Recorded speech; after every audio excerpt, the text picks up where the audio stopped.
Chapter 530. The emperor naturally nodded in agreement with the imperial tutor's serious advice. He nodded slightly and said with a serious expression, "The imperial tutor is right." Yun Shao was defeated by Ji Tianqing in front of everyone.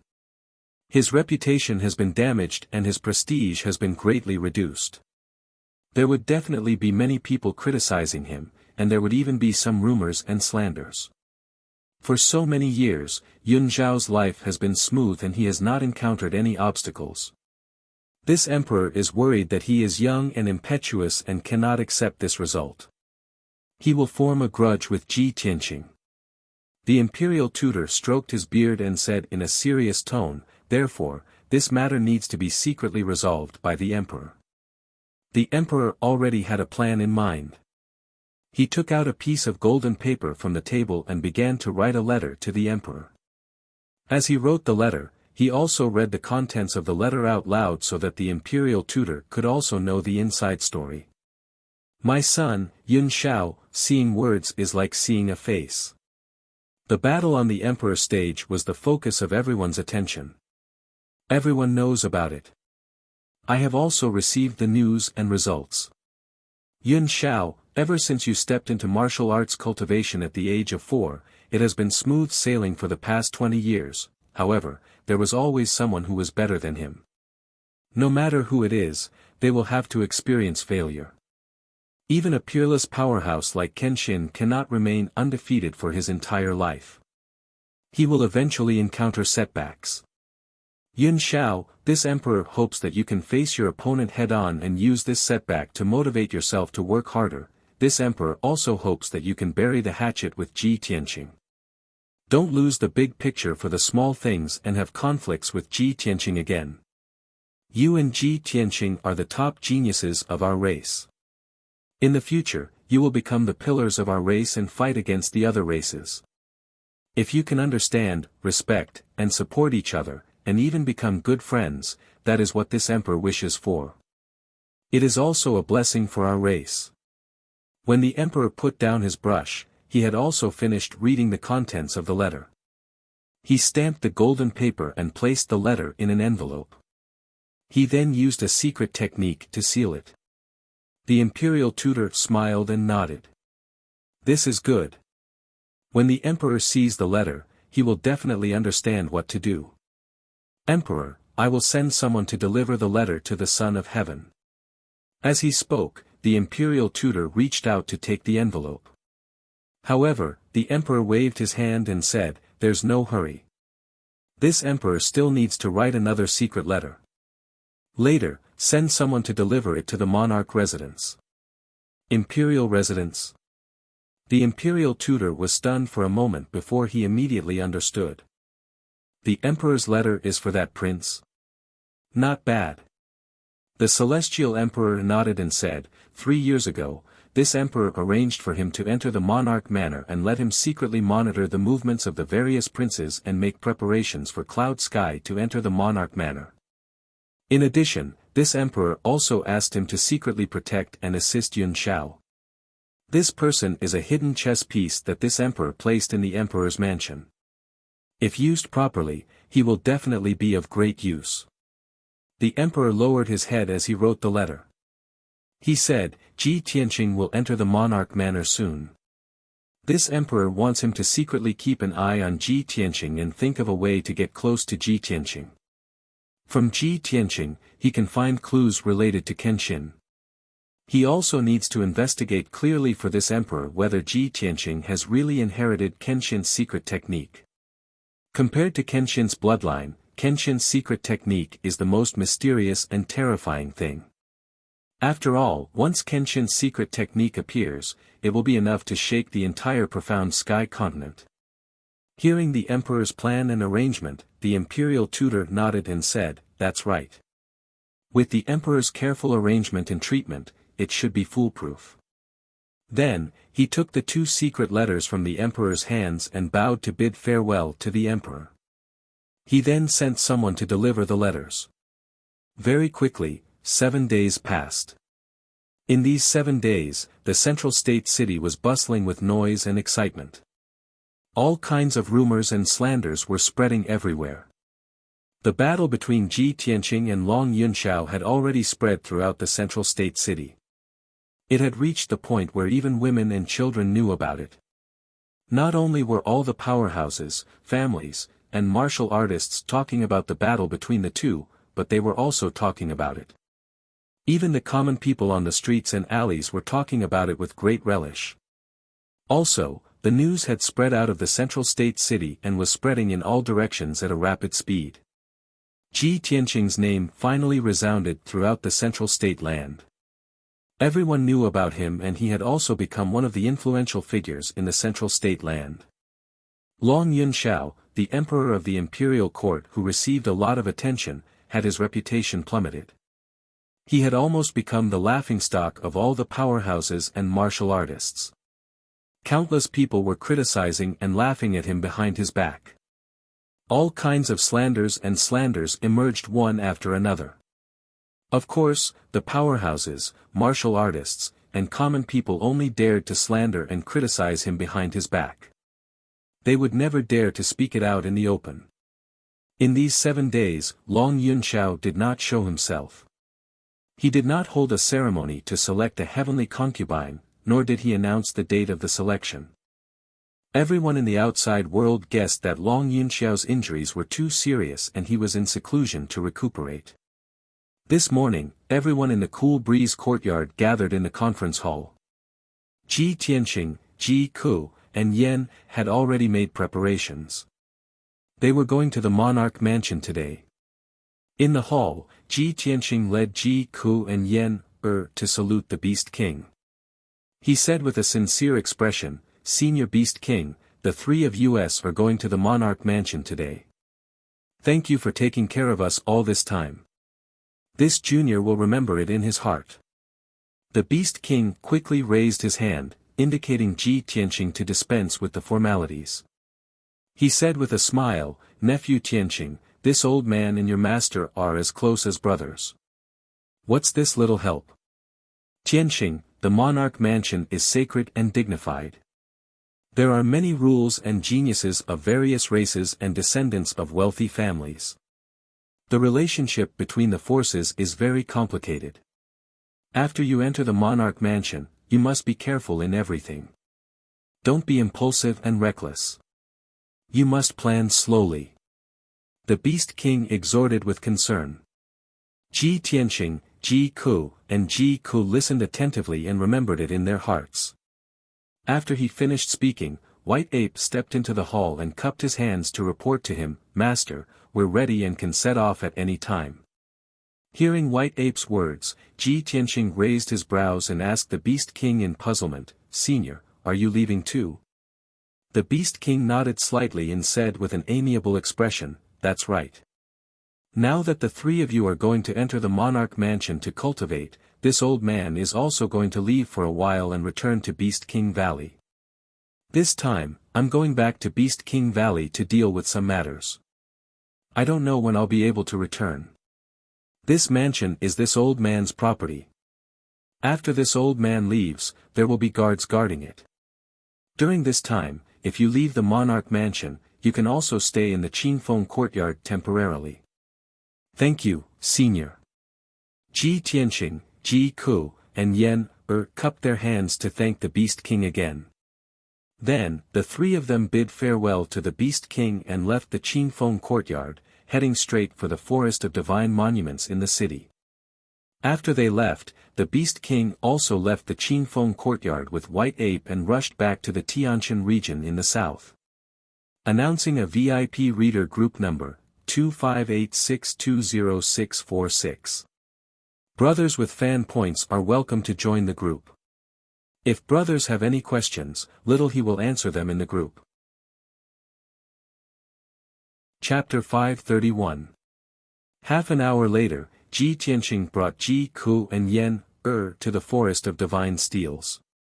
The three of them passed through the Forest of Divine Steels and walked along the black stone path to the end. They arrived at a majestic ancient door. Ji Tianqing looked up at the words "Ancient Emperor" above the door and smiled. "Emperor's Mansion, here I come." He said in his heart and took out the purple crystal token from the space ring to open the defensive array that sealed the door. Swoosh! With a flash of colorful light, the colorful barrier opened to both sides and a white light door appeared. Ji Tianqing brought Ji Ku and Yen through the light door and entered the emperor's mansion. The next moment, the three of them appeared on a vast grassland. Ji Tianqing had been to the emperor's mansion before and was familiar with the scene in front of him. Ji Ku and Yen, on the other hand, looked around curiously. In this vast world, there were vast grasslands and majestic mountains, as well as vast forests and lakes and rivers. It was full of spiritual qi. Seeing this scene, the two of them revealed excited expressions and exclaimed in surprise. This is the most mysterious emperor's mansion on the continent. I didn't expect that I could come here. What a beautiful place, isolated from the rest of the world. Ji Tianqing saw the two of them cheering and said with a smile, from now on, we will live here. In the future, you will have time and opportunity to enjoy the beautiful scenery in the emperor's mansion. But now, let's go and report to Divine Master He Yu and settle down first. After that, he turned the Kenshin battle robe into a pair of golden wings and flew into the sky with Ji Ku. They flew toward the majestic mountains in the distance. Yen took off the fire jade bracelet from her wrist and released the wildfire white tiger from it. She rode the white tiger on the grassland and followed Ji Tianqing to the mountains in the distance. Not long after, the three of them entered the vast mountains and encountered a team of experts in black armor. These people were the guards of the imperial residence, responsible for patrolling and guarding the imperial residence. There were 10 guards in this group, and all of them had the strength of the Yuan Dan stage. Moreover, they were riding on spirit birds. After the captain of the guard stopped Ji Tianqing, he asked about his identity and purpose before leading him to the Black Feather Palace. 2 hours later, the guard captain led Ji Tianqing and the other two up the cloud-shrouded Blackfeather Peak and arrived at the gate of Blackfeather Palace. According to the rules of the imperial residence, only Ji Tianqing could meet with divine teacher Blackfeather. Ji Ku and Yen had to wait outside. Ji Tianqing entered the spacious and bright hall alone. He saw the black-robed and black-haired divine master He Yu meditating in the hall with his eyes closed. He walked to the center of the hall and stood still. He cupped his hands and bowed to divine teacher Blackfeather. Crown Prince Ji Tianqing greets divine teacher Blackfeather. Divine teacher Blackfeather opened his eyes and looked at him calmly. He nodded slightly and said, Ji Tianqing, I have arranged everything for you. As the 56th Crown Prince, you can have a spirit vein and a cave residence. You can also arrange for no more than 200 followers and servants. Divine teacher Blackfeather's expression was calm as he explained his arrangements. Ji Tianqing then knew that the mountain range 400 miles to the southwest of the Black Feather Palace had become his territory. It was named the Tianqing Mountain Range. A palace had been built on the mountain range. It was named the Tianqing Palace. It would be the cave residence where he would cultivate in the future. After that, divine teacher Blackfeather asked him for the purple crystal token. Divine teacher Blackfeather added more than 10 formations and restrictions on the token before returning it to him. This purple crystal token had become the real Crown Prince's token. With the Crown Prince's token, Ji Tianqing could enter and leave the Crown Prince's estate. He could activate the various formations and restrictions of the Tianqing Mountain Range and Tianqing Palace. After divine teacher Blackfeather finished talking about the cave residence, he said with a stern expression, Ji Tianqing, check your own cave residence in a bit, and then go to the Open Cloud Palace to see the divine teacher. You have been assigned to the Open Cloud Divine Teacher. From today onwards, the Open Cloud Divine Teacher will be responsible for teaching you martial cultivation. After he finished speaking, Ji Tianqing bowed respectfully and said, Thank you, divine teacher Blackfeather. I understand. Afterwards, he bowed to divine teacher Blackfeather and left the Black Feather Palace. After leaving the Black Feather Palace, he brought Ji Ku and Yen with him. Under the guidance of the captain of the guards, he hurried to the Tianqing mountain range in the southwest. When the three of them arrived at the Tianqing mountain range and saw the situation in the mountain range, they were all rather excited. They saw that this spirit vein was located at the southwest edge of the mountain range. It was over 100 kilometers long. The entire mountain range was covered in lush, primitive forests, and there were over a dozen peaks and several valleys. There was a surging river at the foot of the mountain, and there were waterfalls thousands of meters high in the valleys. It was as if the mountain range had been hung with jade ribbons and pearls. It was a very magnificent and beautiful sight. The peaks of the mountains were shrouded in white clouds and thick fog. It seemed like a dream, and its aura was ethereal and otherworldly.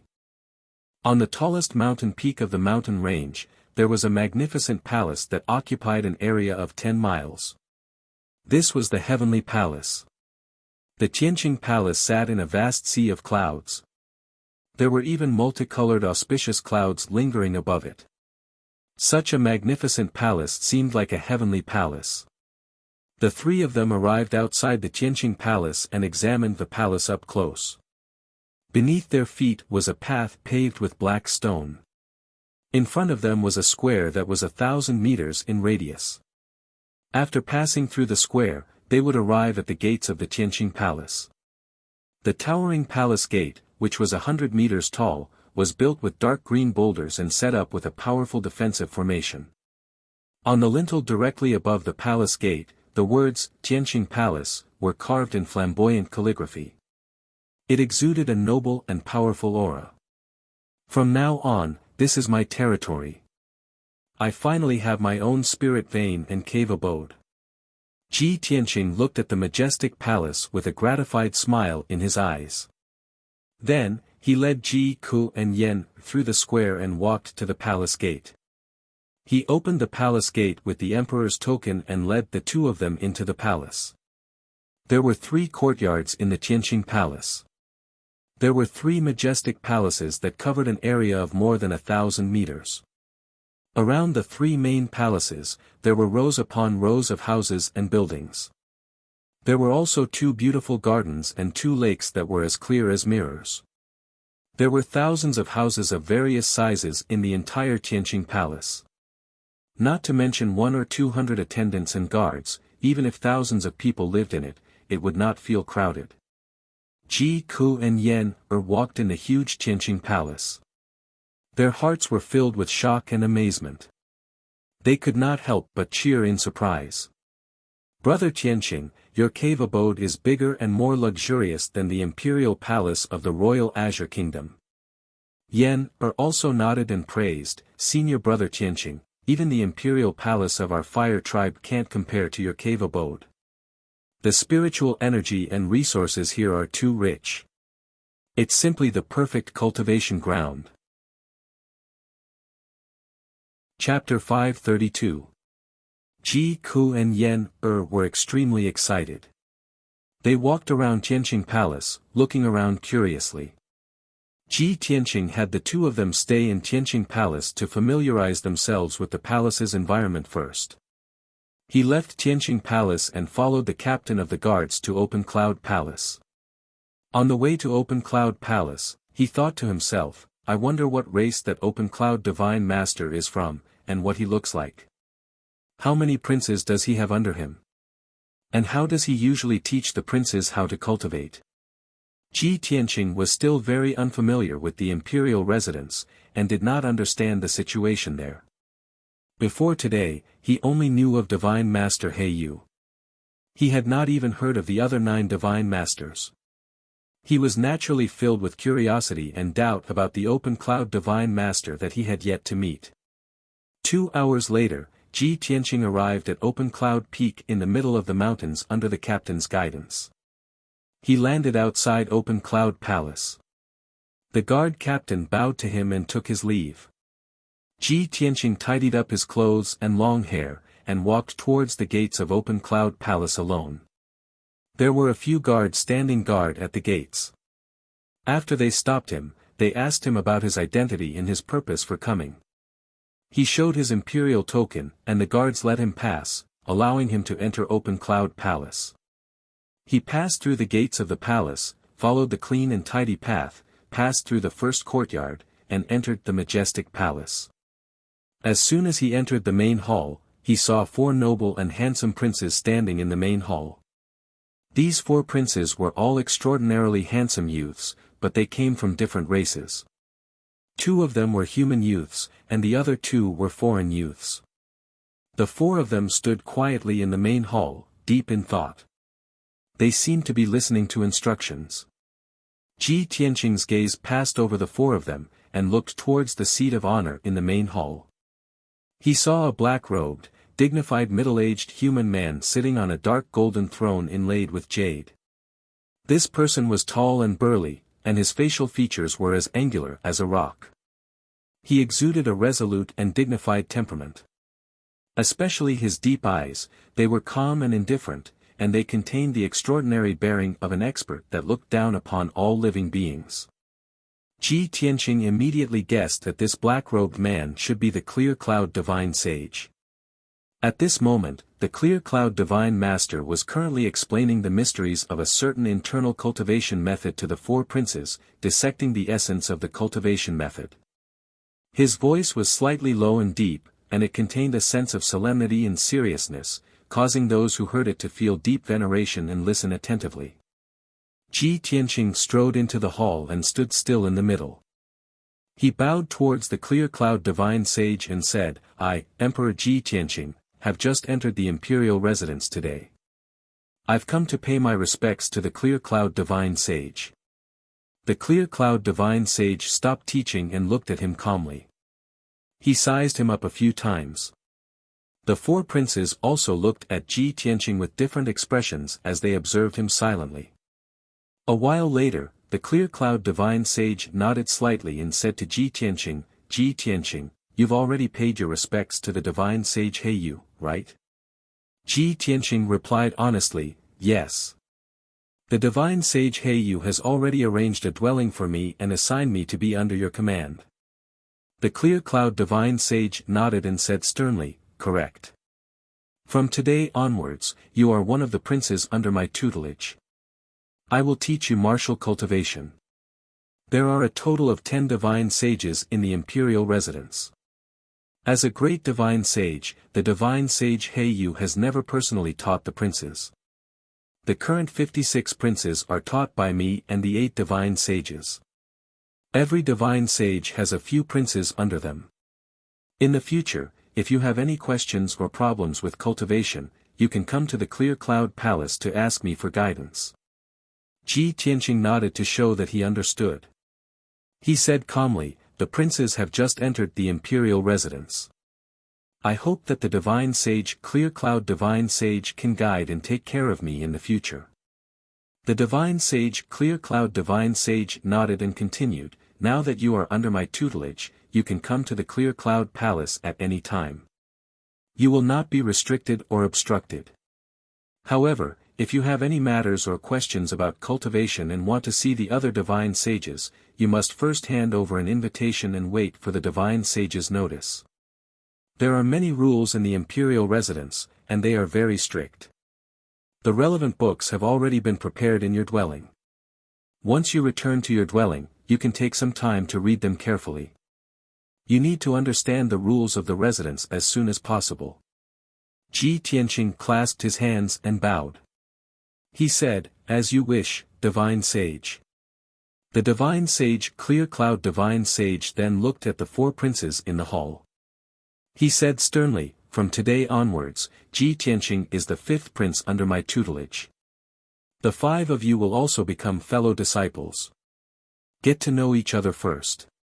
Hearing this, the 4 princes all looked at Ji Tianqing, revealing different expressions. The prince who spoke first was actually not one of the 2 human youths. Instead, he was a 2-meter-tall demon wearing a white fox fur coat. This person had a head of silver hair, and his face was handsome and resolute. His silver eyes exuded a mysterious and unruly aura. He looked at Ji Tianqing with a smile and clasped his hands. He said playfully, "Ji Tianqing, we meet again." When Ji Tianqing saw his appearance clearly, he could not help but reveal a sliver of astonishment. Kuan Wu. I didn't think you would also be under the divine sage Clear Cloud divine sage's tutelage. Kuan Wu only smiled and nodded. He did not say anything. Immediately afterwards, a human youth wearing luxurious blue robes and holding a green jade fan clasped his hands and greeted Ji Tianqing. Ji Tianqing, I am Murong Lingfeng. From now on, we will be fellow disciples. If you have any difficulties, feel free to come find me. Hearing this clear voice, Ji Tianqing subconsciously looked at Murong Lingfeng. When he saw Murong Lingfeng's appearance clearly, he was instantly stunned. A strange look flashed through his eyes. This was because this prince named Murong Lingfeng was actually born with a picturesque appearance. His skin was delicate, and his appearance was as beautiful as a peerless beauty. If it were not for his masculine voice, Ji Tianqing would have almost mistaken him for a woman. He had a smile on his face, and there was a hint of tenderness and goodwill in his eyes. Ji Tianqing politely declined the flirtatious look in his eyes. He clasped his hands expressionlessly and said, "Many thanks, Brother Murong." At this moment, another human youth stepped forward and clasped his hands at Ji Tianqing with a smile. "Junior Brother Ji, I am Ling Yichuan. If you have any needs in the future, feel free to tell me." This young man named Ling Yixian had a tall figure and a handsome face. He had the appearance of a distinguished and elegant young master, and he had a rather carefree and forthright air about him. Like Murong Lingfeng, he expressed goodwill to Ji Tianqing. His expression and eyes were very sincere, and would not cause others to be wary. Ji Tianqing also smiled and returned the greeting. He said to him, "Many thanks, Senior Brother Ling." The last prince was from the water tribe. His skin was dark, and fine scales could be faintly seen on his arms and neck. This person's appearance was ordinary, and his temperament was somewhat cold and gloomy. Chapter 533. Ji Tianqing greeted the four princes, exchanging names and becoming acquainted with them. Although appearance couldn't represent a person's character, good or evil, but Ji Tianqing's first impression of these four people was different, and he already had a sense of propriety and calculation in his heart. After Ji Tianqing greeted the four people and exchanged some pleasantries, the Clear Cloud divine sage said, "Today's morning class ends here. You can all withdraw." Ji Tianqing and the four princes bowed and bid farewell to the Clear Cloud divine sage, then turned and walked out of Clear Cloud Palace. After leaving Clear Cloud Peak, Ji Tianqing flew into the sky, returning to Tianqing Palace. However, he had just flown 1,000 meters when Murong Lingfeng caught up and blocked his path. "Junior apprentice Brother Ji, please wait." Murong Lingfeng flew in front of him, holding a green jade folding fan and cupping his hands in greeting. "Junior apprentice Brother Ji, that day when you challenged Long Yunxiao on the monarch stage, I was also there to watch. At that time, the situation wasn't suitable, so I didn't congratulate you on the spot. Now, I'll add a few words of congratulations to you, junior apprentice brother." Murong Lingfeng congratulated Ji Tianqing with a smile on his face. His words and actions were quite intimate. Of course, while he acted intimate on the surface, there was a hint of coldness and arrogance hidden in the depths of his eyes. Obviously, he didn't really take Ji Tianqing seriously. Ji Tianqing looked at him expressionlessly and cupped his hands in thanks, then turned to leave. Murong Lingfeng saw his cold reaction and couldn't help but frown. He stopped him again and said with a smile, "Junior apprentice Brother Ji, I heard that you're not from the middle state, and seem to have come from the 9 regions of the south. Now that you've just entered the monarch manor, you definitely don't have any attendants or maids by your side. Not only does this damage your status as a prince, it's also quite inconvenient for you to do things.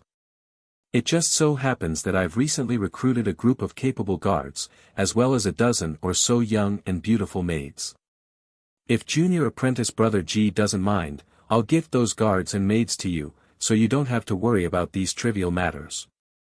Murong Lingfeng's words were clearly meant to use actions to express goodwill and win over Ji Tianqing. As long as one wasn't an idiot, one would be able to understand his intention of roping them in. However, Ji Tianqing didn't seem to understand what he meant as he calmly cupped his hands and said, I appreciate Brother Murong's good intentions, but I have always liked peace and quiet, so I don't need a maid to serve me. If Brother Murong doesn't have any other matters, then I'll take my leave. After saying that, Ji Tianqing ignored Murong Lingfeng's urging to stay, turned around, and flew away. Murong Lingfeng watched as his figure disappeared into the sea of clouds. The smile on his face gradually disappeared, and his expression became somewhat gloomy. Humph. A lowly commoner from one of the 9 territories of the southern continent actually dares to refuse this young master's good intentions. You truly don't know how to appreciate favors. He cursed angrily before turning around and leaving. Murong Lingfeng was born in the Murong family and was the son of the first wife of the Murong family. How noble was his status! In his eyes, the southern continent's 9 territories were poor and desolate lands. Only the central state was a bustling place. People who walked out of the southern continent's 9 territories were lowly commoners. Furthermore, he was ranked 7th in the emperor manor. His strength and status were both very high. Many princes revered him. Who dared to refuse his roping in and getting close to him? Ji Tianqing actually didn't know what was good for him and didn't give him any face. This made him a little angry in his heart. However, Murong Lingfeng calmed down very quickly and suppressed the anger in his heart. The corners of his mouth curled into a cold smile as he thought to himself, Ji Tianqing defeated Long Yunxiao in front of everyone and even seriously injured Long Yunxiao. In these few days, everyone in the central state city was talking about Long Yunxiao. His reputation was damaged, and the prestige of the Son of Heaven also plummeted. With Long Yunxiao's arrogant personality, he definitely won't be able to swallow this anger. He will definitely fight Ji Tianqing to the death. Sooner or later, he will find Ji Tianqing for revenge. Although Ji Tianqing has shocking talent and strength, he is a lowly commoner without any background or backing. It will be very difficult for him to gain a foothold in the central state. Even if this brat doesn't know how to appreciate favors and temporarily refuses to accept my invitation, I can't give up so easily. I must think of a way to win him over. If I can pull him under my command and use him to deal with Long Yunxiao, that would be the best. If I let him deal with Long Yunxiao, I can complete the Lord's plan and it won't implicate the Murong family. It's the best of both worlds. Furthermore, even if Ji Tianqing knows that I'm using him, he can't do anything about it and can only swallow his anger. How could a lowly commoner without any backing like him dare to make an enemy out of the Murong family? He. Thinking of this, the cold smile on Murong Lingfeng's lips became even wider and his eyes revealed a pleased look. 2 hours later, Ji Tianqing returned to Tianqing Palace. He entered the first courtyard's guest hall and sat down to chat with Ji Ku. At this time, Yan quickly walked into the hall and said to Ji Tianqing, Senior brother Tianqing, Kun Wu has come to find you. He's waiting outside the door. What's he doing here?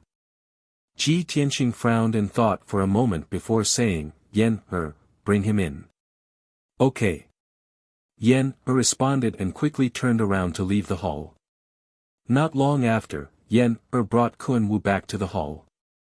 Kun Wu walked in front of Ji Tianqing with a smile and cupped his hands in greeting, Junior brother Ji, I trust you've been well since we last met. Ji Tianqing cupped his hands in return and extended his hand to make a please gesture, indicating that he should sit down and talk. Kun Wu, what business do you have with me? After Kun Wu sat down, he smiled and said, this monarch has come to find you for 2 matters.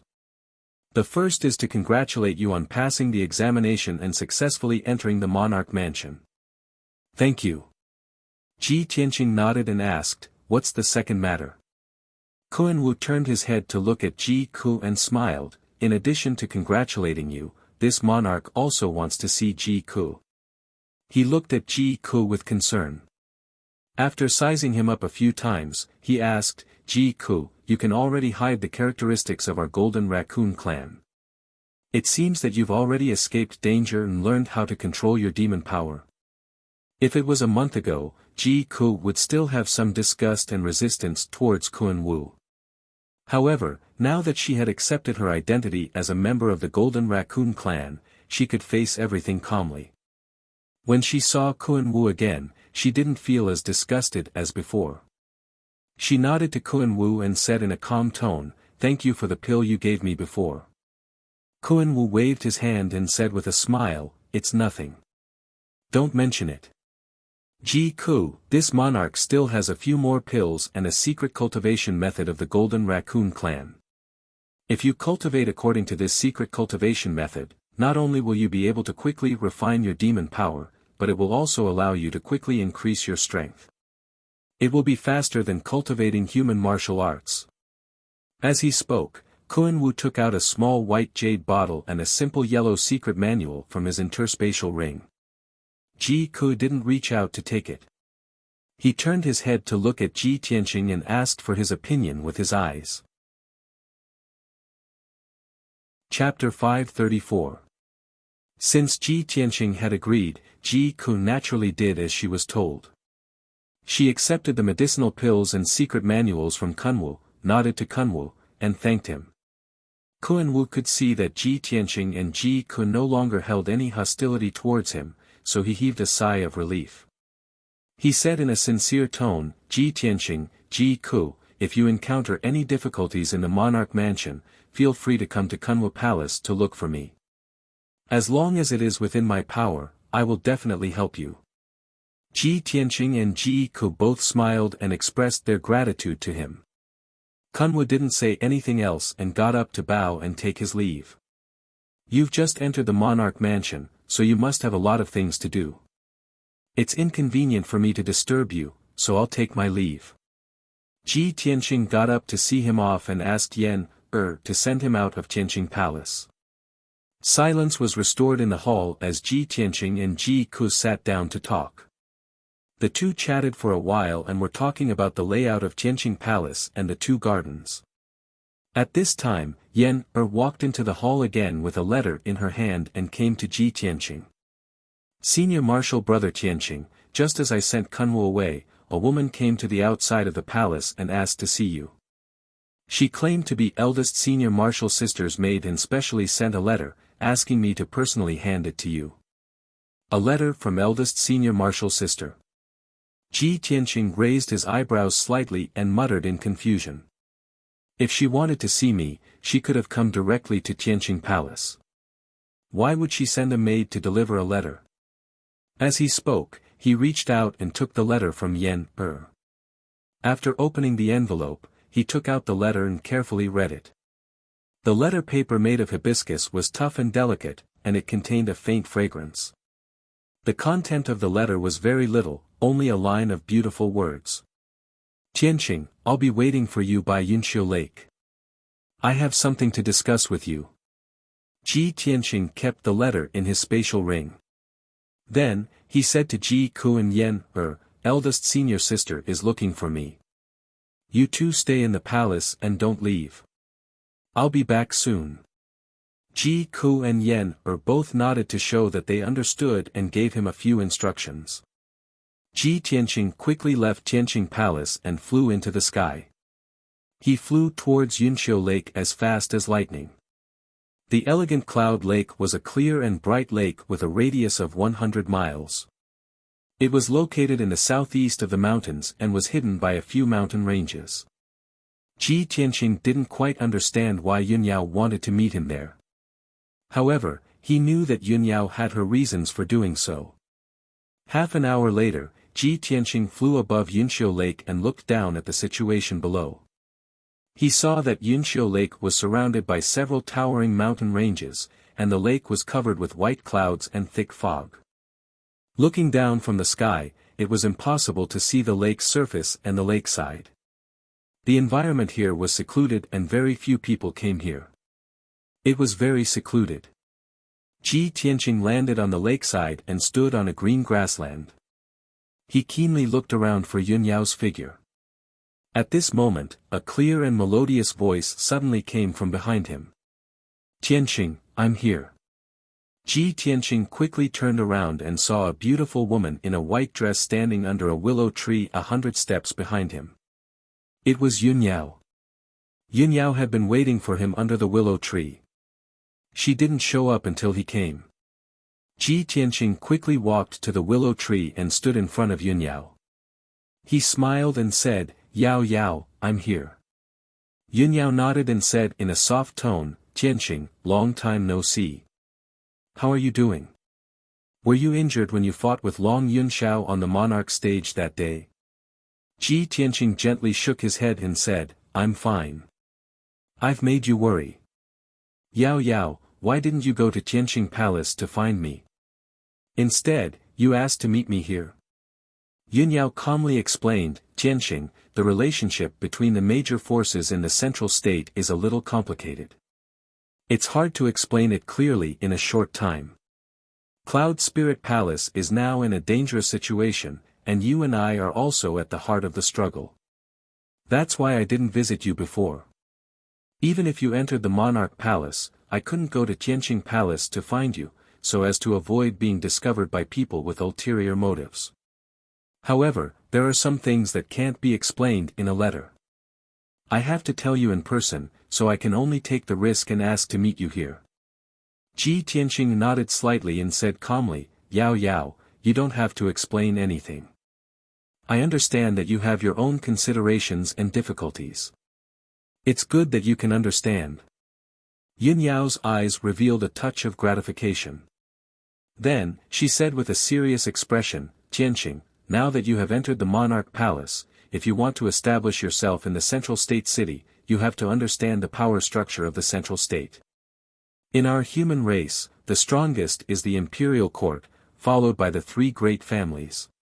These three ancient families, other than our Cloud Spirit Palace, there is also the Murong family and the Duanmu family.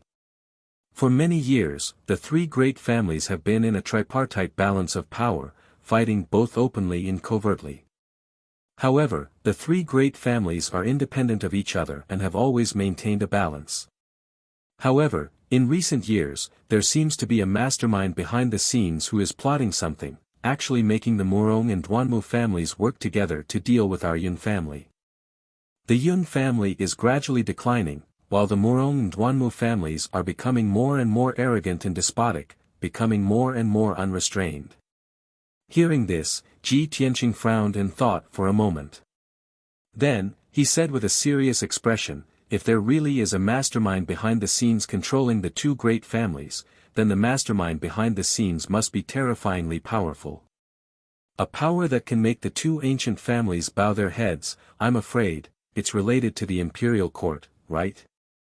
Yun Yao looked at him with some surprise and nodded, "Tianqing, I didn't expect you to understand so quickly. You guessed right. Mother and I have also analyzed that the mastermind behind the scenes is most likely a descendant of the imperial court. However, the imperial court has many descendants. Other than the emperor, there are also several princes, princesses, and kings. Before we have conclusive evidence, we can't determine who is the mastermind behind the scenes." Ji Tianqing frowned and said in a serious tone, "This matter involves the imperial court's descendants. Your Yun family must be careful and not make the slightest mistake. Otherwise, it will be a great disaster." "That's right." Yun Yao nodded and said with a serious expression, "Therefore, the Yun family's current situation is worrying. Mother is also very worried about this matter. Tianqing, you have become famous in this battle. After becoming the emperor, you will definitely be targeted by the two great families. The Murong family's legitimate son, Murong Lingfeng, and the Duanmu family's Duanmu Yulong, both of them are in the emperor manor. Moreover, they have been in the emperor manor for many years and have already built a deep network of forces. You must be on guard against the people from the two great families. Don't have any contact with them. No matter how they behave, no matter how sincere they are to you, they must have other motives and schemes." Hearing Yun Yao's serious warning, Ji Tianqing came to a realization and nodded, "So that's how it is." Chapter 535. Hearing Ji Tianqing's words, Yun Yao immediately furrowed her brows, and a trace of worry flashed across her eyes. Tianqing, you just entered the monarch mansion today, and Murong Lingfeng already came to find you? Murong Lingfeng is actually so impatient. It seems like he has long been plotting something. Ji Tianqing revealed a playful smile and explained, today, I went to meet God Sage Heiyu, and was assigned to God Sage Clear Cloud's tutelage. Coincidentally, Murong Lingfeng is also under God Sage Clear Cloud's tutelage. When he saw me for the first time, he clearly had a good impression of me and wanted to get close to me. At that time, I felt that it was strange. This person and I have never met before, so why would he be so friendly to me for no reason? Now that I think about it, this person most likely wants to use me, right? After speaking, he stared at Yun Yao and said solemnly, Yao Yao, don't worry. I originally had no intention of befriending those aristocratic families and powers. Murong Lingfeng expressed his goodwill to me, but I already rejected him. Since the Murong family and Duanmu family have other plans, it's even more impossible for me to interact with them. Furthermore, I will be careful to guard against them and not give them a chance to take advantage of me. Yun Yao nodded and said, Tianqing, it's good that you understand. Although the monarch mansion is a holy land of martial arts, it's not a peaceful place for cultivation. The relationships and situation in the mansion are also very complicated. There are more than 50 princes in the mansion, and they come from various powers, aristocratic families, and imperial courts of the three major races. They all have different camps and goals. Although everyone looks calm on the surface, there are actually turbulent undercurrents. For so many years, they have been fighting openly and covertly. Yun Yao briefly explained the situation in the monarch mansion and reminded Ji Tianqing to be careful. Ji Tianqing listened attentively. After she finished speaking, he looked at her with a gentle gaze and said calmly, Yao Yao, actually, before this, I never thought of entering the monarch mansion, nor did I think of obtaining the fame I have today. All of this originated from what your mother said. She told me that only by entering the monarch mansion and becoming a noble prince would I have the right to interact with you. From that moment on, I decided that no matter what, I had to enter the monarch mansion. I don't care about the glory and prestige of becoming a prince, nor do I care about the reverence and worship of the people. I only care about you. Yun Yao's heartbeat sped up as she was stared at by his gentle yet firm gaze. A hint of gentleness appeared in her eyes. She nodded and stared at Ji Tianqing and said, Tianqing, I understand your intentions. Everything you did, all of this for me. You are not a prince of the aristocratic family's mansion, of course. But, Yun's is heaven's is, because the future, there will be bloodsheds as of heaven. There is no way. You. Ed edition. Eds as ofs, we, s. Ji Tianqing nodded and said firmly, that's right. The grudges of the three aristocratic families, the situation between the different clans, and the fight in the monarch mansion are all earth-shattering. But, even if I am a lone boat, I must ride the wind and break the waves, moving forward courageously. Life is like a game of chess, and I am willing to be a pawn. Although my actions are slow, who has seen me take half a step back? When he said these bold words, an invisible aura of an expert was emitted from his body. He was quite persistent and confident. Yun Yao looked at him with shining eyes. She stretched out her slender fingers to hold his hand and said solemnly, No, Tianqing, you are not a lone boat. I will always be by your side, and we will weather the storm together. The two of them looked at each other and saw the determination and persistence in each other's eyes. After a long time, Yun Yao let go of Ji Tianqing's hand and said in a low voice, Tianqing, we should go back. Ji Tianqing hesitated for a moment. Seeing that Yun Yao was about to leave, he said, Yao Yao, there is something I want to tell you. Yun Yao asked calmly, what is it? Ji Tianqing said in a low voice, actually, Long Yunxiao is not a hateful person. He is not a bad person. Although he is cold and arrogant on the surface, I can see that he is sincerely good to you. In order to make you happy, he has made a lot of sacrifices in secret. Maybe you don't need to hate and be hostile to him. I think he is a good friend." Yun Yao was startled for a moment, then nodded and said, "Yes, I know what you said. Long Yunxiao is not a hedonistic son of a rich family, nor is he a vicious and sinister person. He is many times more outstanding than the children of the aristocratic families. Moreover, he has inherited His Majesty the Emperor's demeanor and bearing. He is highly regarded by the Emperor." Speaking up to here, she paused for a moment and looked deeply at Ji Tianqing. Then, she continued in a calm tone, "Actually, I don't really hate him. I just don't have any romantic feelings for him. Since I am destined not to be with him, I can't be pleasant to him and show him any good feelings. I can't give him hope and fantasy, lest he misunderstand and have some unnecessary misunderstandings, which will delay our time. That's why I deliberately avoided him and treated him coldly for so many years. I just want him to give up completely and cut off his thoughts so that he doesn't have to persist in his obsession. Maybe I am a little cruel, but in my opinion, this is the best way. Being indecisive and giving others hope and fantasy, and then extinguishing it with your own hands. That is the cruelest way." After listening to Yun Yao's words, Ji Tianqing understood her intention. He nodded and said, "So that's how it is. I hope Long Yunxiao can let go of his obsession as soon as possible. This should be a kind of release for him." "And, I hope so." Yun Yao nodded and waved goodbye to Ji Tianqing. She took out the jade hairpin from her hair bun and turned it into a pair of wind and fire wings. She flapped them and flew into the sky, leaving graceful Cloud Lake. Ji Tianqing watched her figure disappear into the sea of clouds. Then, he turned and flew back in the direction of Tianqing Palace. Not long after the two of them left graceful Cloud Lake, a tall and sturdy figure appeared in the sea of clouds above the lake. This person was a young man of about 30 years old from the human race. He had a handsome and resolute face. He wore a luxurious green robe and his entire body exuded a noble and dignified aura. He was the 9th prince of the emperor's residence, the first son of the Duanmu family, Duanmu Yulong. Duanmu Yulong frowned and stared in the direction Ji Tianqing left with a sinister sneer on his face. Ji Tianqing, this brat, indeed has an extraordinary relationship with Yun Yao. When he first barged into the emperor's residence, I could tell that he had something going on with Yun Yao. Fortunately, I was careful and kept an eye on his whereabouts.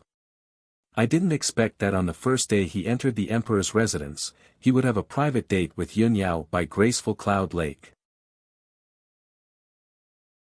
Chapter 536. Since the day Ji Tianqing challenged Long Yunxiao, Duanmu Yulong had been paying attention to Ji Tianqing. In the past few days, he had already sent people to secretly monitor Ji Tianqing's every move. Moreover, when Ji Tianqing entered the monarch mansion, he personally monitored Ji Tianqing. His keen intuition told him that there must be some secret between Ji Tianqing and Yun Yao. Now, Duanmu Yulong had indeed found the scene of Ji Tianqing and Yun Yao meeting in secret. He had a premonition that Ji Tianqing's appearance could bring about a favorable turn for their plan. Furthermore, Ji Tianqing might become the breakthrough point for them to deal with the Yun family and Long Yunxiao. Thinking of this, Duanmu Yulong sneered and turned around to enter the boundless sea of clouds, leaving graceful Cloud Lake. He flew across the sky as fast as lightning, heading straight for the exit of the monarch mansion. 2 hours later, he quietly left the monarch mansion. Swish! With a flash of light, Duanmu Yulong appeared outside the majestic gate. He looked around and saw that there was no one in the divine steel forest, so he used a secret technique to quietly change his appearance. Although he only slightly adjusted the outline of his facial features. His appearance had undergone a subtle change, so no one would recognize him at a glance. He put on an ordinary black robe and quickly passed through the divine steel forest, rushing towards a certain place in Central State City. About half an hour later, Duanmu Yulong entered a quiet and cold palace. The palace was dimly lit, and many experts and powerhouses were hiding in the dark. Duanmu Yulong walked all the way to the depths of the palace and arrived outside a dark secret room. Two black-robed guards guarding the door silently stopped him and coldly stared at him. These two guards were actually heavenly origin stage powerhouses. Their auras were ice-cold, and their bodies emitted a faint murderous aura. Duanmu Yulong was very clear about the rules. He quickly took out his identity token and handed it over to the black-robed guards for inspection. After the two guards verified his identity, they opened the array at the door of the secret room and respectfully reported to the inside of the secret room, "Lord, Duanmu Yulong requests an audience." The gloomy secret chamber was silent. After a while, a strange voice that was neither male nor female sounded. "Let him in." The black-robed guard bowed. After leaving the secret room, he made a "please enter" gesture to Duanmu Yulong. Duanmu Yulong's whole body flashed with brilliance and the black robe disappeared. His facial features also changed slightly and quickly returned to normal. When he stepped into the secret room, he had already changed back to his original appearance. He was wearing a long green robe and had a handsome face. Inside the dimly lit secret chamber, there was a dense five-colored spirit chi. A burly man in a golden robe and a dark purple cloak was standing in the secret room with his back to him. The golden-robed man exuded a noble and dignified aura as he quietly stared at the array diagram on the wall, seemingly contemplating something. Duanmu Yulong quickly bowed and respectfully said, "Duanmu Yulong greets Lord." The Lord was still staring at the array diagram on the wall. Without turning his head, he said in a low voice, "No need for formalities."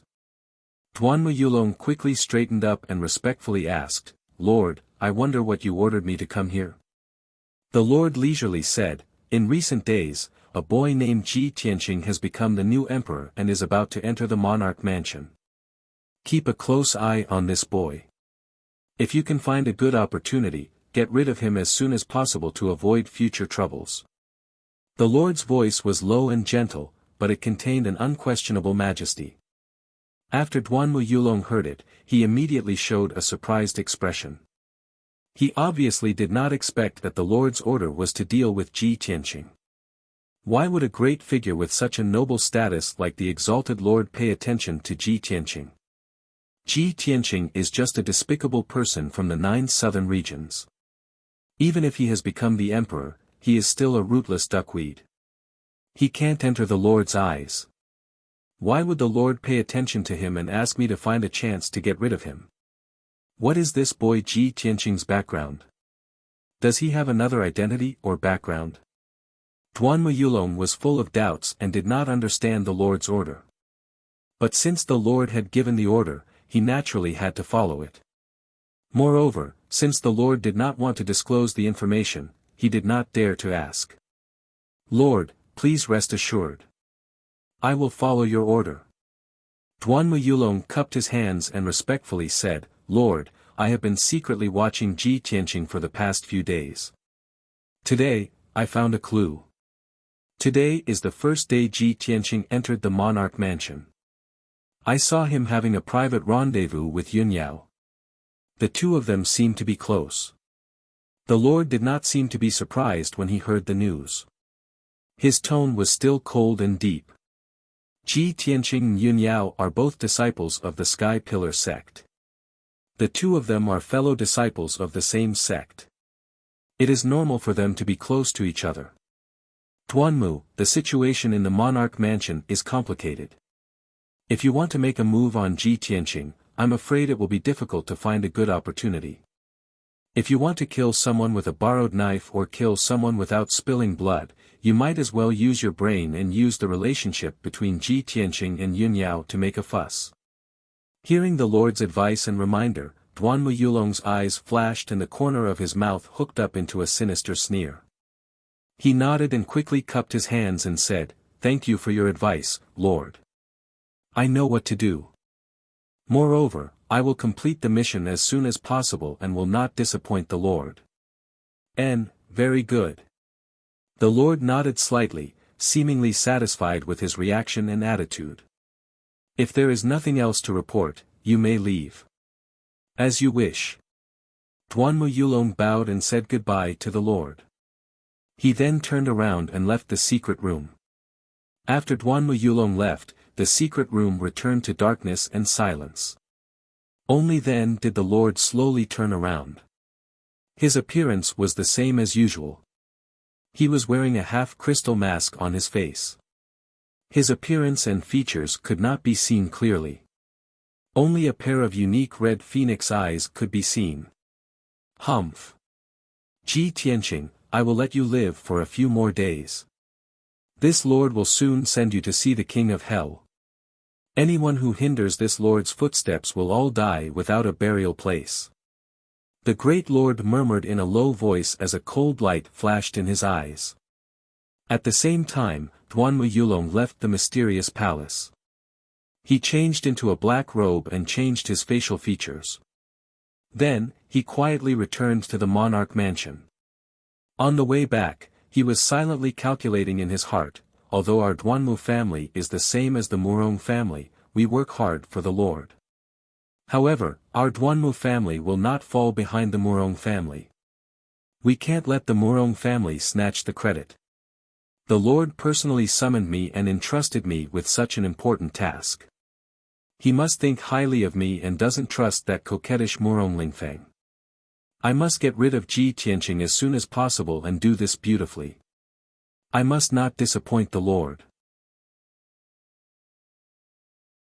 Chapter 537. 3 days passed by very quickly.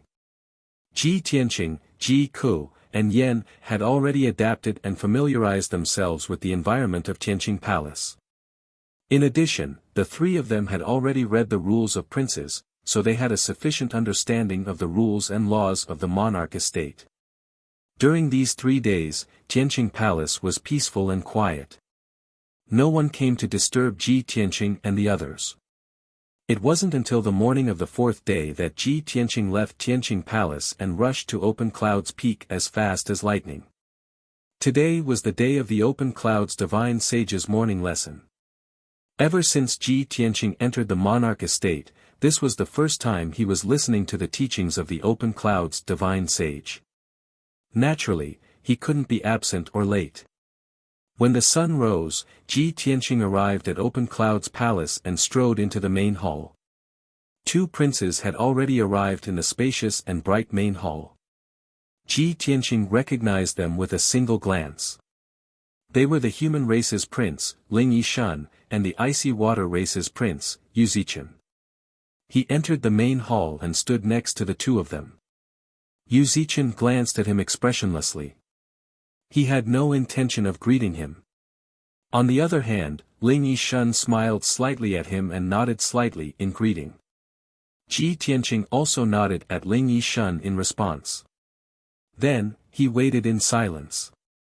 Before long, Kun Wu and Murong Lingfeng entered the main hall one after the other. Both of them were conceited and disdained to pay attention to Ling Yishan and Yu Zichen.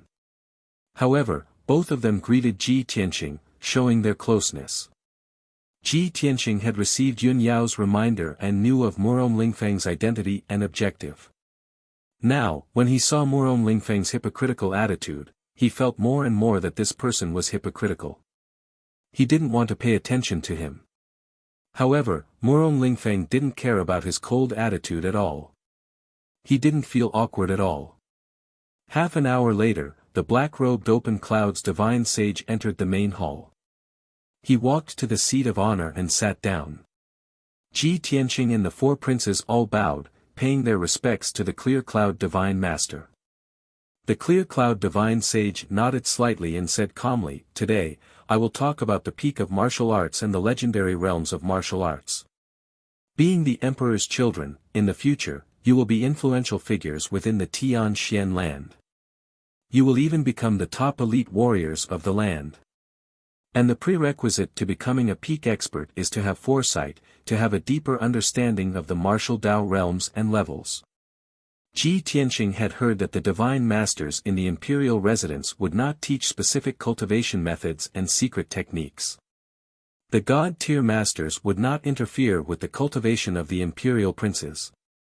Only when the princes encountered difficulties in their cultivation and sought guidance from the God Masters would the God Masters be able to explain and guide them.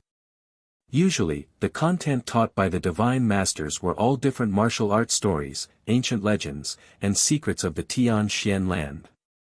After listening to a God-tier master's lecture, the princes would often be able to broaden their horizons and increase their knowledge. This point was different from ordinary sects, and was also the uniqueness of the imperial residence. Only within the imperial residence could one come into contact with more martial arts legends and ancient secrets. Only then could one have the opportunity to climb to the peak of martial arts and reach a higher realm. Ji Tianqing looked at the clear cloud divine master with a calm expression and listened seriously. The clear cloud divine master said with a serious expression, "Currently, in the Tian Xian land, those at the Tian Yuan stage are considered elite warriors. Princes who reach the Tian Yuan stage at such a young age are already influential figures. And the refined soul stage above the Tian Yuan stage is a supreme elite warrior in the eyes of all. Just like me and the other divine masters, in the eyes of ordinary people, we are the strongest warriors of the land. But in reality, that is not the case. Ordinary martial artists are short-sighted and have shallow knowledge. Above the refined soul stage, there are the primordial soul stage elite warriors. Primordial soul stage. Hearing this, Ji Tianqing was instantly interested. His heart was filled with curiosity and doubt. The clear cloud divine master explained in a low voice, "As everyone knows, refined soul stage elites have surpassed the limits of their physical bodies and begun to cultivate their souls. Once they reach the refined soul stage, they can cultivate their souls and strengthen their soul power. They possess all sorts of inconceivable abilities." What are abilities? They are abilities that are inconceivable in the eyes of ordinary people, like those of gods. For example, they can tread on water and fire, fly in the sky and burrow into the ground, control wind, rain, thunder, and lightning, move mountains, control blades and swords to kill from a distance, and so on. Furthermore, if the physical body of a refined soul stage elite is destroyed, as long as their soul does not die, they can reform a physical body and continue to live. Normally speaking, elites who reach the refined soul stage can live for 500 to 1,000 years. In the eyes of ordinary people, they are like gods. Ji Tianqing had heard the burial of heaven talk about the refined soul stage before, but there were only a few sentences. He did not have a thorough understanding of it. Now that he heard the clear cloud divine master's explanation, he was enlightened and had a clearer understanding of the refined soul stage. At this moment, the clear cloud divine master continued, and the primordial soul stage is an even stronger warrior above the refined soul stage. What is the primordial soul stage? The primordial soul stage refers to the primordial soul stage, while the primordial soul stage refers to the mind and soul. Only by fusing one's primordial soul stage with one's mind and soul can one form an extraordinary primordial soul. Primordial soul stage elites are lifeforms of a higher level. They have a lifespan of more than 1,000 years, and they have even more powerful abilities. For example, the legendary primordial soul stage and primordial soul stage Dharma idol. Elites at this level can leave their physical bodies and roam the world with their primordial soul stage Dharma idol. They can gather the power of heaven and earth from thousands of miles away, call the wind and summon the rain, and change the world. After hearing the clear cloud divine master's explanation, Ji Tianqing learned about the existence of the primordial soul stage and how powerful it was. Anticipation and yearning grew in his heart. Seeing the prince's fascinated expressions, the clear cloud divine master continued, "In the current Tianxian continent, there are only 2 or 3 known elites who have reached the primordial soul stage. However, do you think the primordial soul stage is the peak of martial arts? No. Above the primordial soul stage, there are even higher levels, the 9th tribulation stage, the martial sage stage, and the martial god stage. The so-called ninth tribulation stage is the shackles of heaven and earth. The test of the 9 heavens is the greatest test to become a supreme expert of martial arts. If you want to become a godlike elite, you have to withstand the bombardment and baptism of the heavenly tribulation divine lightning 9 times. Only by surviving can you reach the extraordinary martial sage realm. As for the martial god realm, it's a realm close to that of a god. At this moment, Ling Yichuan suddenly asked, "Clear Cloud Divine Master, I heard that 1,000 years ago, the strongest human was called Kenshin. I wonder if that senior Kenshin was the legendary martial god realm. How did an elite like Kenshin die? To be able to defeat and kill the sword god, what realm has his strength reached?" Upon hearing Ling Yichuan's question, the princes stared intently at the Clear Cloud Divine Master, waiting for his answer. After all, the princes had all heard of Kenshin's name and knew some of the legends of Kenshin. Chapter 538. When Kenshin's name was mentioned, the Clear Cloud Divine Artifact's expression also became solemn. He looked at Ling Yichen with a dignified gaze and said in a heavy voice, "Kenshin was the most powerful person of the human race 1,000 years ago, and our residence has already been established for almost 10,000 years, continuing from the ancient times until now. I'm afraid that in the entire continent, only our monarch's residence understands Kenshin's legendary deeds the best. However, Kenshin's life story is our residence's greatest secret, and we cannot reveal too much. I can only tell you with certainty that Kenshin is a powerhouse that has surpassed the martial god realm. The strength of a godlike powerhouse isn't something you or I can imagine. Moreover, powerhouses at that level won't truly die." Ling Yichen immediately frowned, revealing a face full of doubt. He instinctively asked, "If I may ask, Clear Cloud Divine Artifact, do you mean that Kenshin hasn't died?" Kuan Wu, Murong Lingfeng, and Yu Zichen also looked at the Clear Cloud Divine Artifact expectantly. Clearly, they were very concerned about this question. Only Ji Tianqing remained expressionless, but he vaguely understood the Clear Cloud Divine Artifact's meaning. However, the Clear Cloud Divine Artifact ignored the prince's gazes filled with curiosity and didn't answer Ling Yichen's question. "With your current strength, it's still unknown whether or not you can reach the soul-refining realm. Isn't it a bit too ambitious to explore the realm above the martial god realm right now? It's not just you. Even I and the few nascent soul powerhouses on the continent can't reach Kenshin's realm. This is because there are still no supreme martial arts in this world that can allow someone to reach the realm above the martial god realm." Hearing the Clear Cloud Divine Artifact's words, the gazes of Kuan Wu, Ling Yichen, and the others all dimmed, revealing deep disappointment.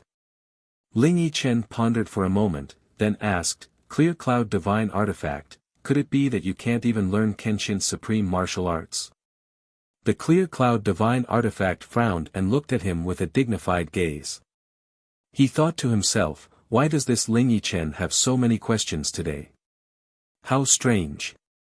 However, his expression did not change as he said in a deep voice, "Ling Yichuan, ever since Kenshin's fall, no one in this world has obtained Kenshin's ultimate art, nor has anyone cultivated it. I can't answer your question." "Thank you, Divine Master." Ling Yichen bowed respectfully and did not ask any more questions. Ji Tianqing remained silent as usual, and his expression did not change much.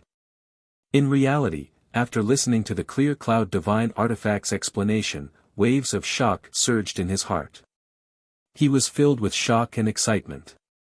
Only now did he truly understand how powerful the Kenshin was, and how high their status was. To think that there are martial saints and martial gods in this world.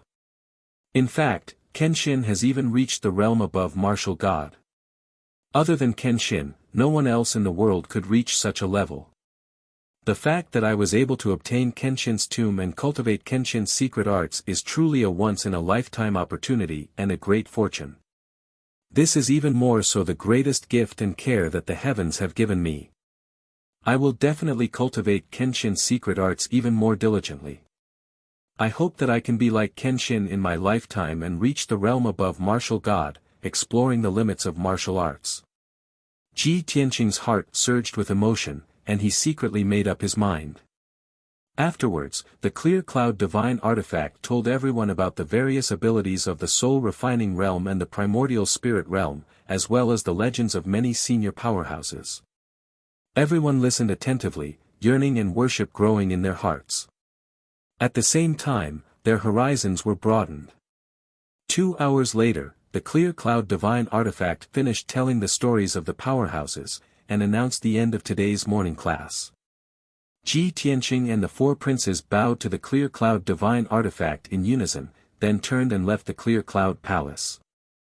After leaving the clear cloud palace, the princes flew into the sky, returning to their respective abodes. Ji Tianqing had just flown a few kilometers when a call came from the vast sea of clouds behind him. "Junior apprentice brother Ji, please wait." Ji Tianqing stopped in his tracks and turned to look at the sky behind him. After seeing who it was, he couldn't help but raise an eyebrow. This person wasn't Murong Lingfeng, but Ling Yichen, who had given him a pretty good first impression. Ling Yichen flew to his side and stood still, smiling as he said, "Junior apprentice brother Ji, during the morning class just now, I saw that your expression was calm, as if you had a card up your sleeve.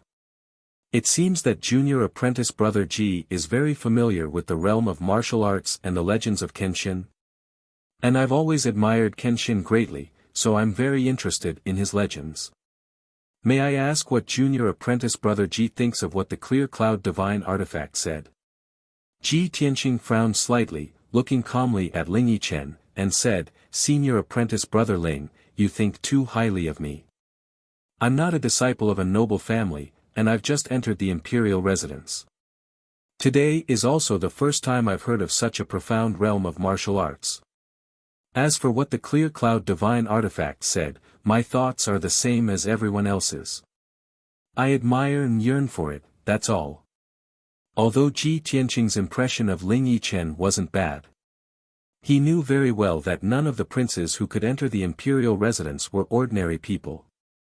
None of them were easy to deal with. In the complicated imperial residence, it was taboo to talk too much with someone who didn't know each other. After Yun Yao's reminder, he had always been cautious and guarded against the other princes. How could he possibly talk too much with Ling Yichen? And yet, Ling Yichen looked like he was eager to learn. He said somewhat unwillingly, "Junior apprentice brother Ji, we're both disciples of the clear cloud divine artifact, so we're brothers. We'll have to take care of each other in the future. It's normal for us to discuss and communicate with each other after class. You don't have to be so guarded, do you? If junior apprentice brother Ji knows of Kenshin's legends and deeds, why don't you share them with me? We can exchange information." Ji Tianqing looked at him with an indifferent expression, shaking his head and saying, "Even the clear cloud divine artifact can't dispel your doubts, so what can I talk to you about? If senior apprentice brother Ling doesn't have any business, then I'll take my leave." He cupped his hands towards Ling Yichen, turned around, and flew away. Ling Yichen saw his cold attitude that kept people at arm's length, but he wasn't angry or annoyed. He stood in the sky, watching Ji Tianqing's back disappear into the depths of the sea of clouds. He muttered in a low voice, "This guy's very guarded. But there's still plenty of time in the future. Let's see how long you can endure this." Finished speaking, he turned around and flew away with a smile. An hour later, Ji Tianqing returned to Tianqing Palace. He had just stepped through the palace gates when he saw Ji Ku, Qian Yu, and Yan all in the courtyard. Ji Ku was sitting cross-legged in the empty space in front of the palace. He seemed to be cultivating some kind of cultivation technique. Her aura was wild and chaotic, and her complexion constantly changed. Sometimes it was as pale as snow, and sometimes it was as golden as paper. Qian Yu and Yan surrounded her, looking at her with concern. The two of them watched Ji Ku cultivate as they whispered into each other's ears, discussing something. When they reached a critical point, the two of them actually stuck to their own opinions and argued. Seeing this, Ji Tianqing vaguely felt that something was amiss. He hurriedly walked over to inquire about the situation. Chapter 539. Seeing that Ji Tianqing had returned, Yan, and Qian Yu immediately stopped arguing. Ji Ku, who was cultivating, also quickly stopped and opened her eyes. With a worried look, she quickly came to Ji Tianqing and said, "Big brother Tianqing, there's a problem with the cultivation art I'm cultivating." Ji Tianqing nodded and quickly comforted her, "Ku, don't worry. Tell me the details slowly." Ji Ku truthfully said, "I'm cultivating the Golden Raccoon clan's secret art that Kunwu gave me.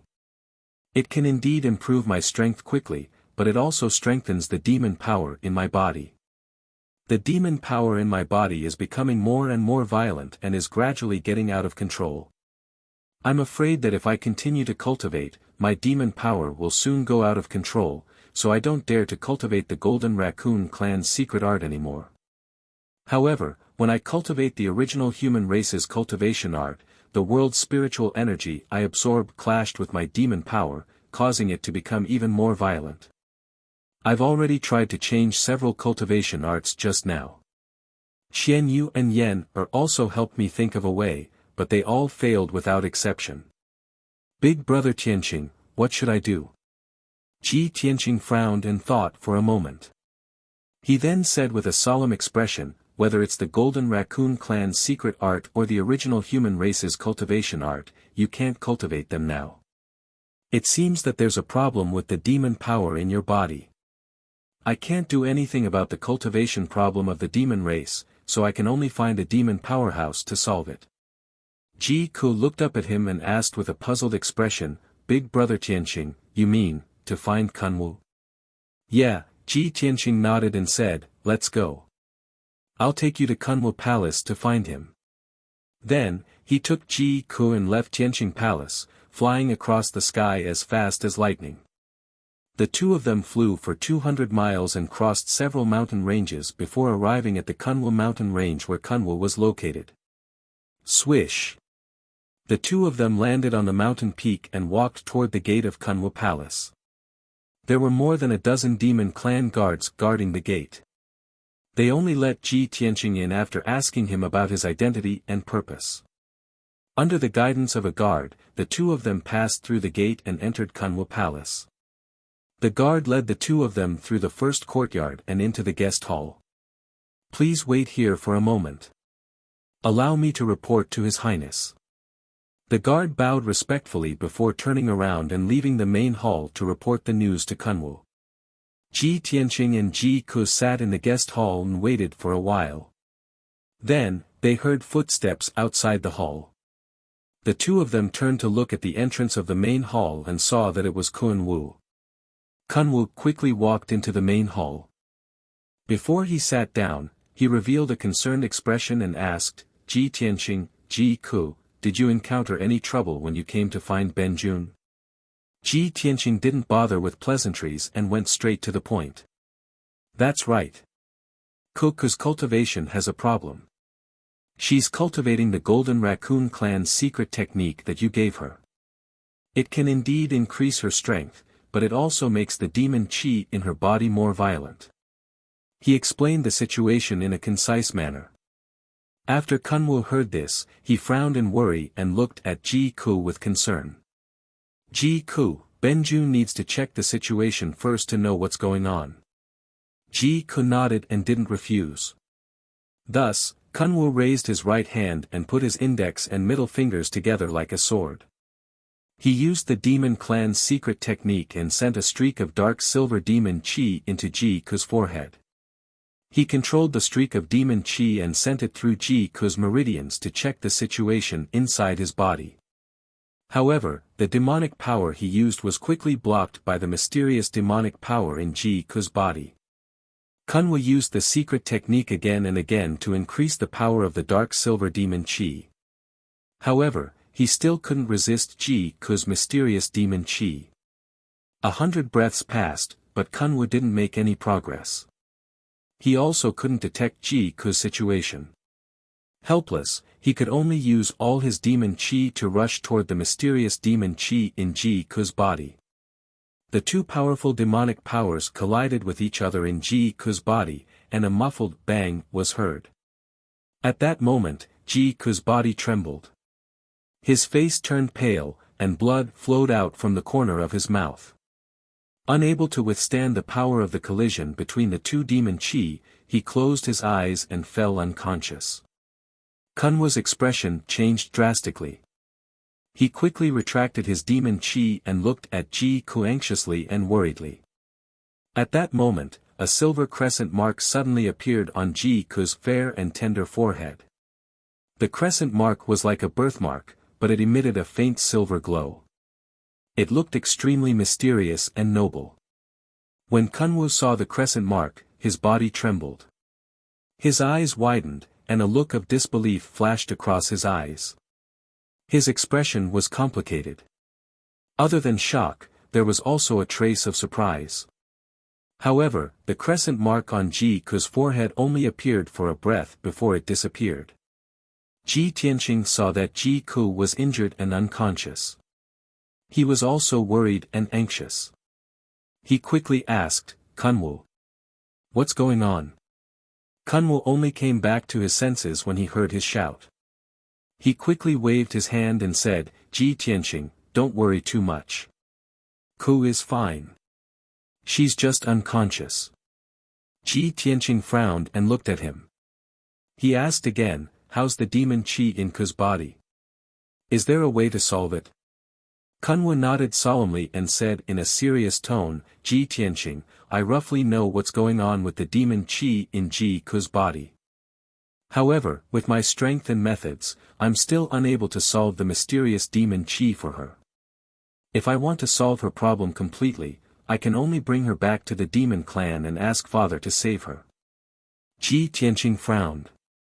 "Bring her back to the demon clan? Ask the demon emperor to save her?"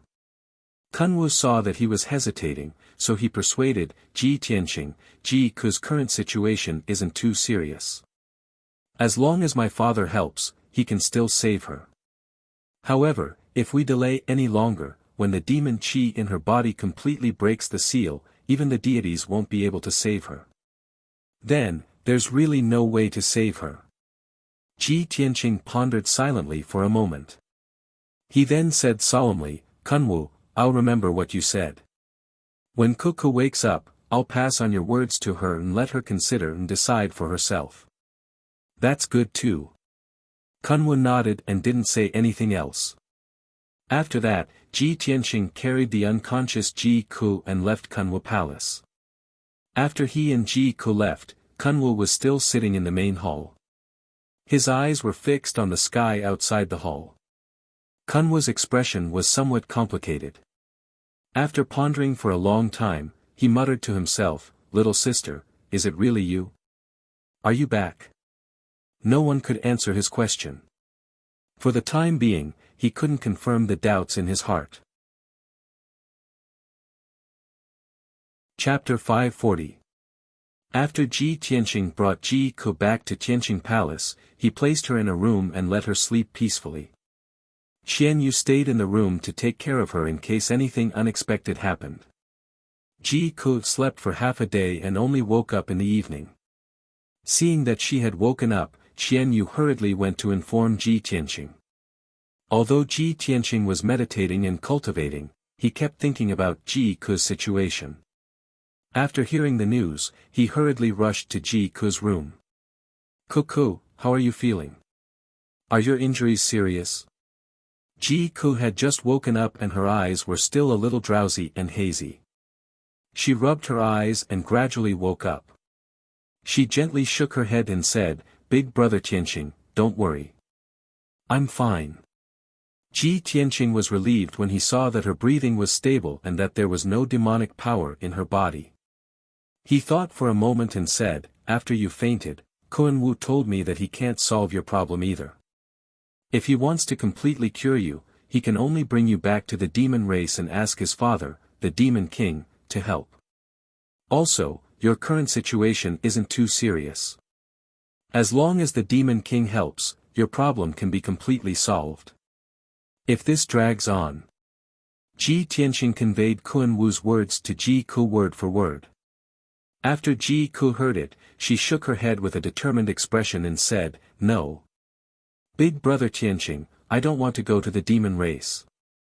I'd rather not cultivate the secret techniques of the Golden Raccoon clan and not become a powerful martial artist than leave you. I won't go to the demon race. I want to stay by your side. Sigh. Ji Tianqing sighed and tried to persuade her again, Cuckoo, even if you go to the demon race, we'll only be separated temporarily. Once your problem is solved, you won't have to worry about the demonic power in your body anymore. When that time comes, you can return to my side and never leave again, okay? Ji Ku pursed her lips tightly. She still shook her head firmly and refused to agree. Ji Tianqing tried to persuade him a few more times, but to no avail. He had to put the matter aside for the time being. All right, then rest well for a few days. Don't cultivate the Golden Raccoon clan's cultivation technique for now. He said a few words to Ji Ku, then got up and left. A few hours passed quickly, and it was already late at night. Under the pitch-black curtain of night, a tall figure stood in the sea of clouds above the Tianqing mountain range. This person was wearing a white fox fur coat. He had long silver hair and a handsome and resolute face. He was Kun Wu. He used a secret technique to hide his presence and stood quietly in the sea of clouds, looking down at the Tianqing palace that was 1,000 meters away. Ever since he saw the crescent moon mark on Ji Ku's forehead, he had been feeling uneasy and could not calm down. He had a bad premonition in his heart. He felt that Tianqing palace might not be peaceful, and that there might be some danger. Regardless of whether Ji Ku was his long-lost little sister or not, at least Ji Ku was a member of his clan. He was worried about Ji Ku's safety, so when night fell, he quietly came to the Tianqing mountain range and hid in the sea of clouds, silently looking at Tianqing palace. As time passed, the curtain of night grew darker, and the cold wind in the sky grew more bitingly cold. At this moment, Kun Wu's hawk-like sharp eyes suddenly saw a flash of cold light under the curtain of night below. He focused his eyes and immediately saw it clearly. It was a vigorous black silhouette, holding a cold and frightening treasured sword in his hand.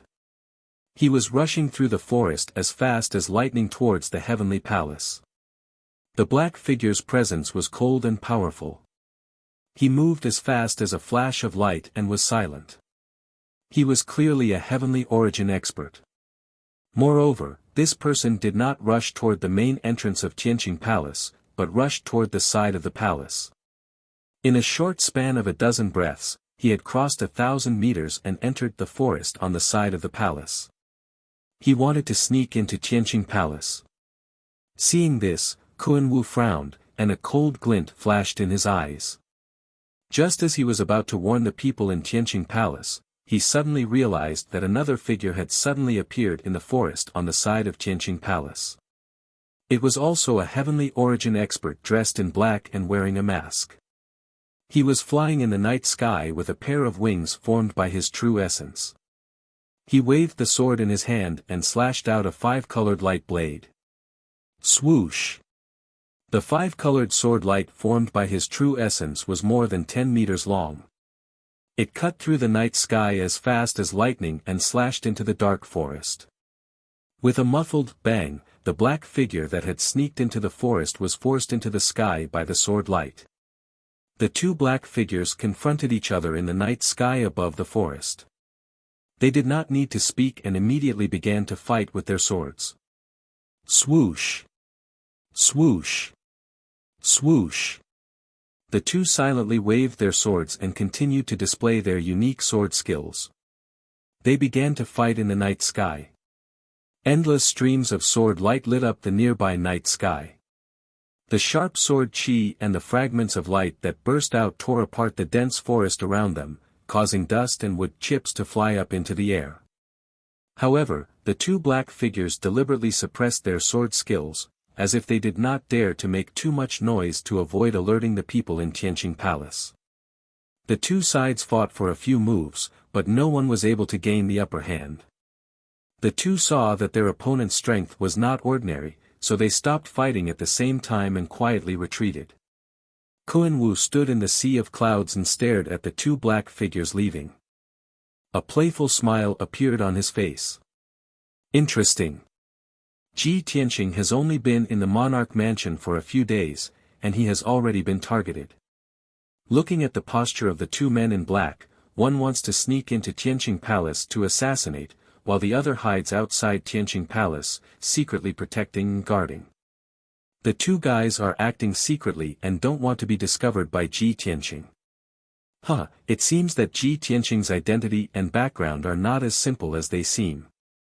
If he is just a commoner from the 9 regions of the southern land, how could he cause such a disturbance? Kun Wu thought to himself and became more and more curious about Ji Tianqing's identity and background. In Tianqing Palace, in the second tallest and loftiest palace. In a room on the top floor of the palace, it was quiet and dark. Ji Tianqing was standing by the window, looking indifferently at the night sky not far away. There was a trace of cold killing intent in his eyes. Yan stood beside him and also stared at the night sky outside the window. Just now, the scene of the two men in black fighting in the night sky had already fallen into their eyes.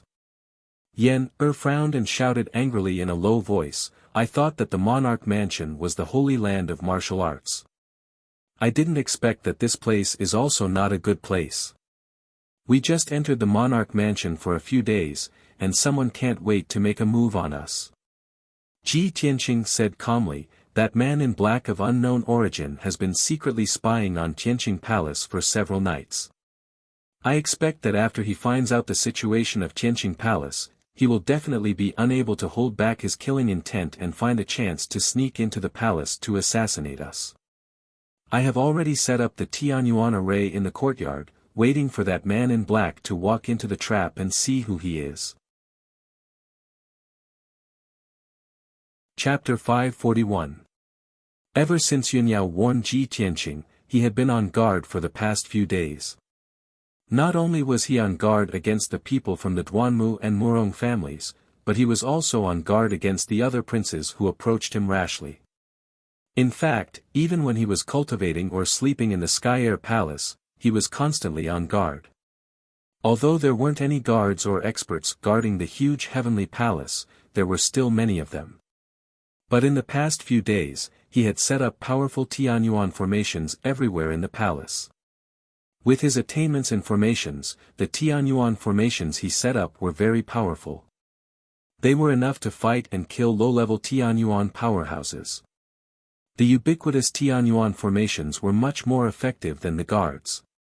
Of course, Yan knew about Ji Tianqing's plan and the deployment he had made over the past few days. He frowned and thought for a moment.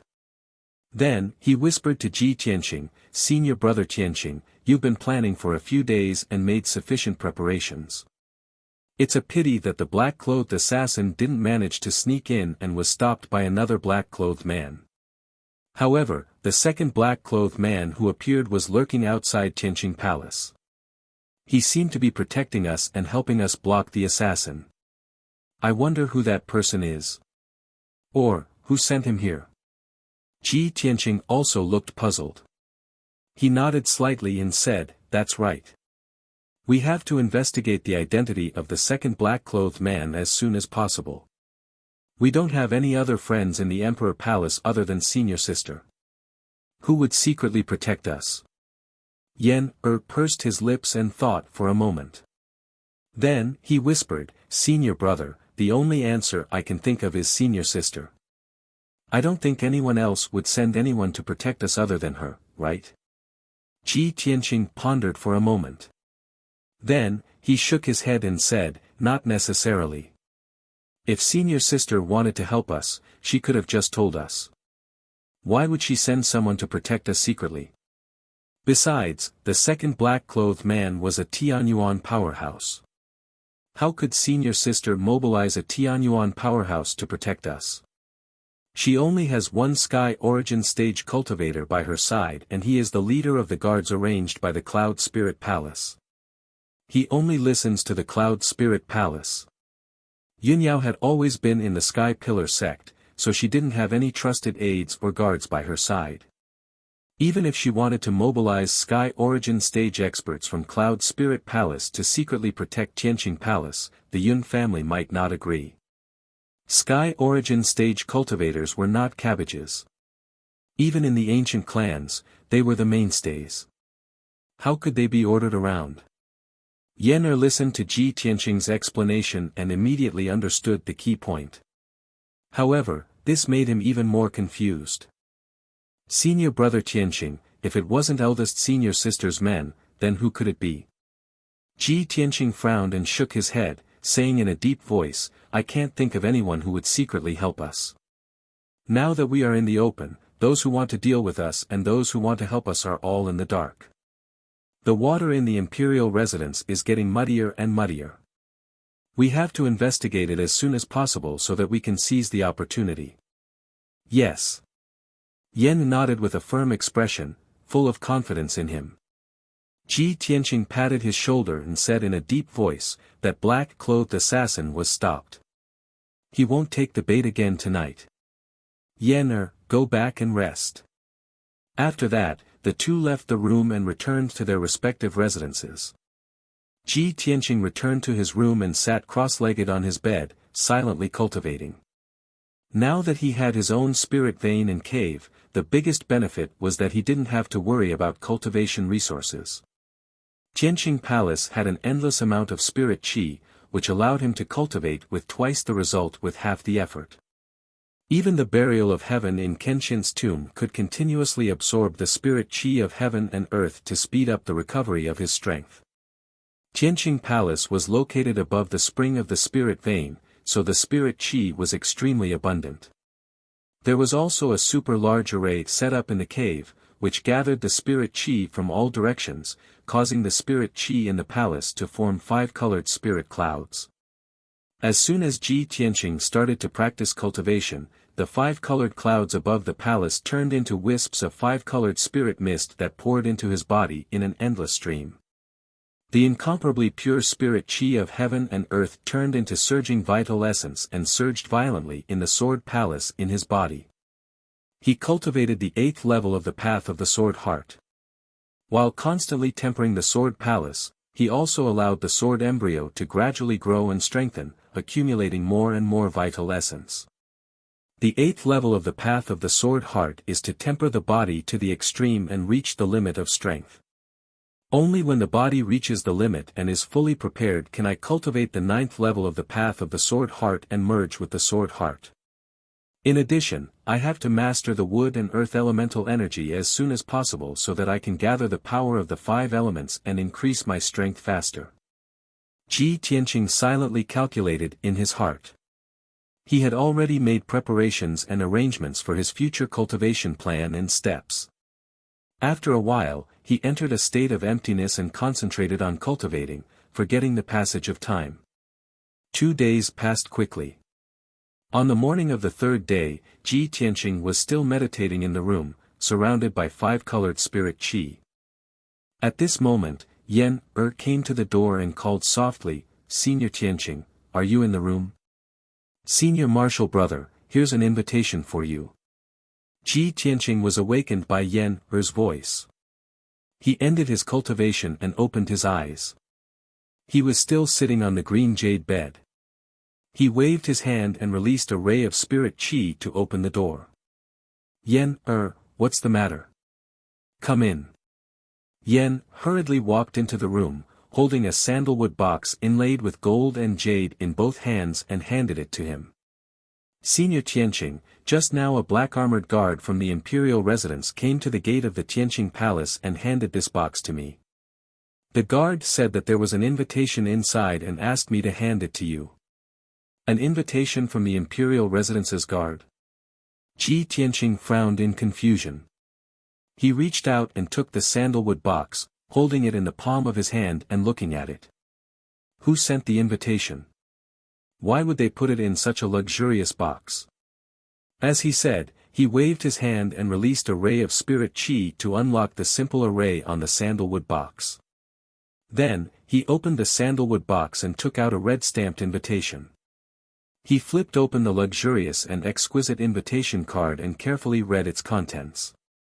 After 10 breaths of time, he finished reading the contents of the invitation. Suddenly, his face changed slightly and he frowned.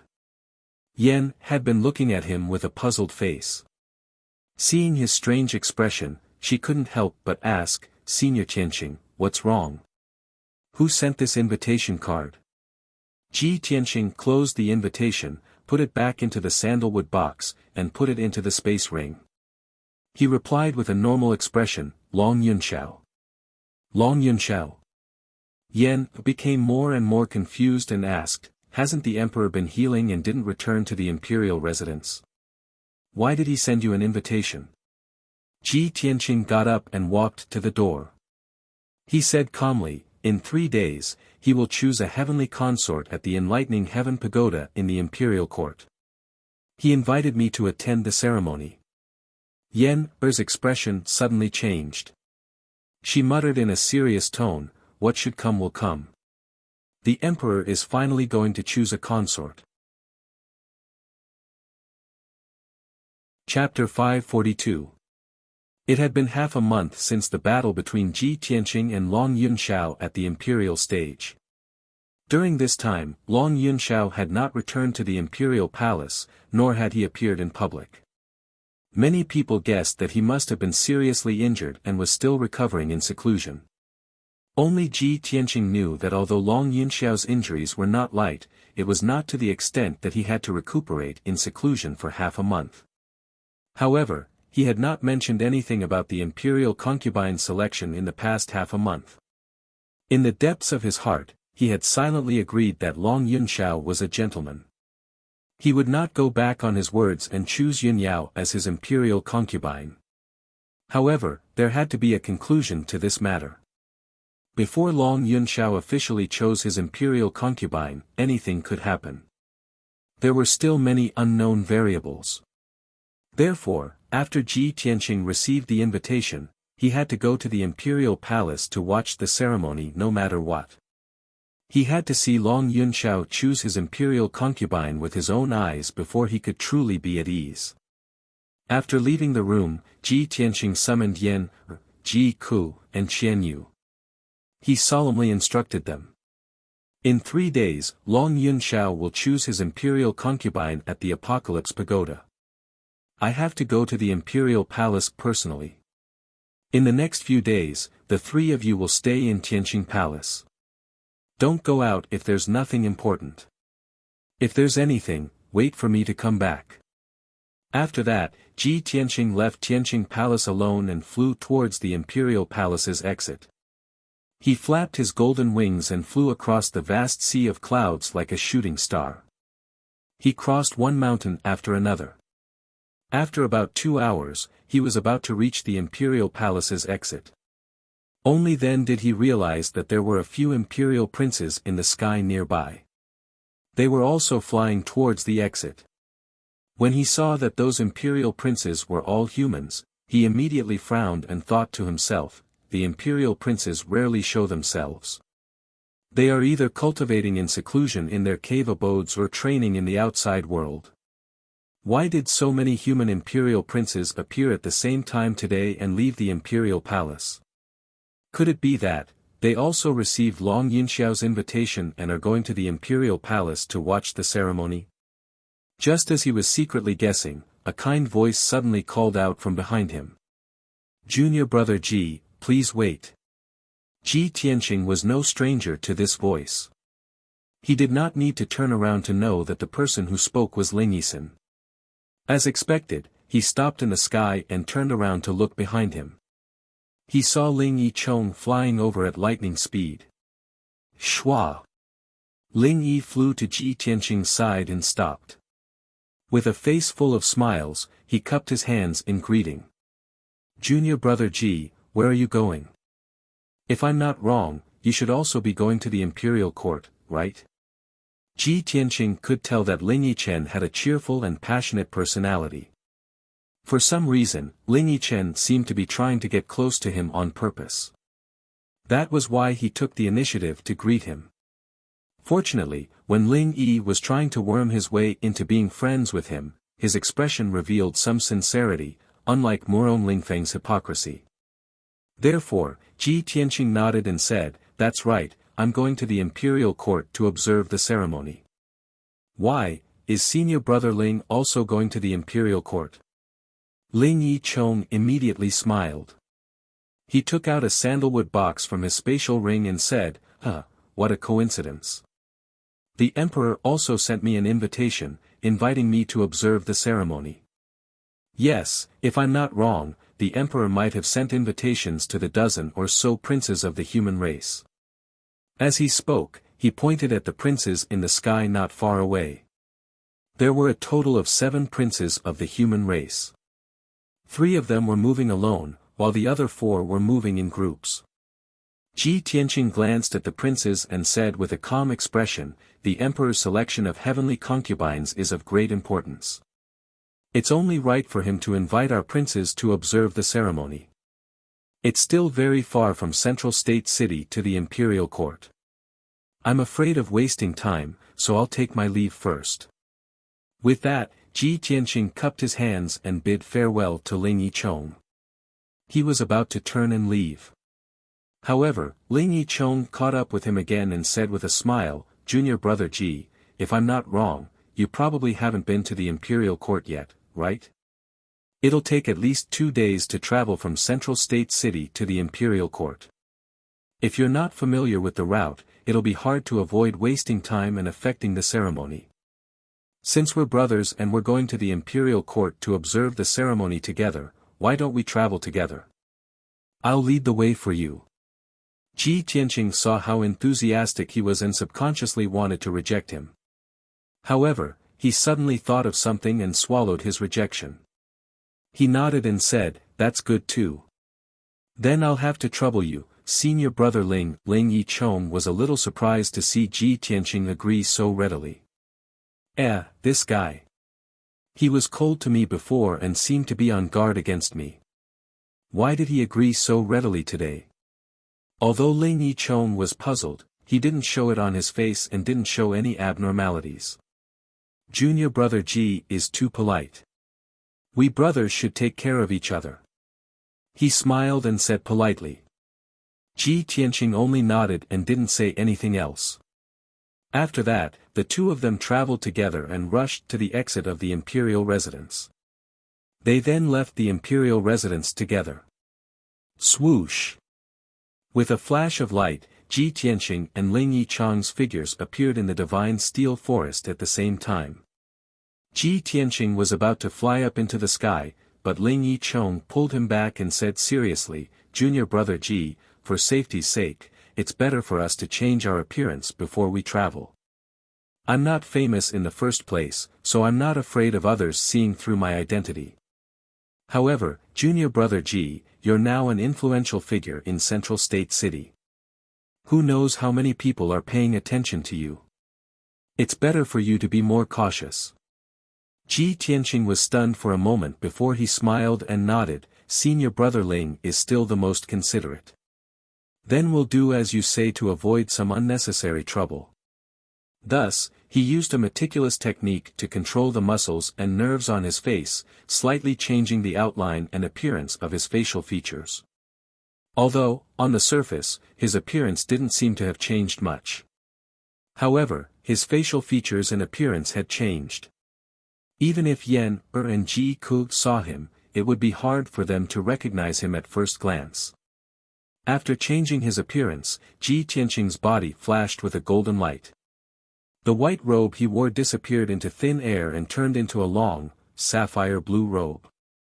In this way, he changed from a handsome and mighty heaven's prime expert, a noble imperial prince, to an ordinary noble young master in the mortal world. After changing his appearance, he looked at Ling Yicheng beside him and found that Ling Yicheng had also changed his appearance. He was dressed as a rich young master like him. The 2 of them looked at each other and smiled. Then, they passed through the divine steel forest like a gust of wind and rushed towards the southern city gate of Central State City. Not long after the 2 of them left, several human imperial princes came out of the imperial residence one after another. However, these princes swaggered into the sky and flew towards the south at lightning speed. Chapter 543. Ji Tianqing and Ling Yichen ran as fast as the wind in Central State City. On the surface, they looked like ordinary rich young masters in the city, with only the strength of the Origin Core realm. No one would have thought that they were both powerhouses of the divine Origin realm, and were unparalleled imperial princes. However, while they were rushing, they noticed that there were divine Origin realm powerhouses flying over their heads.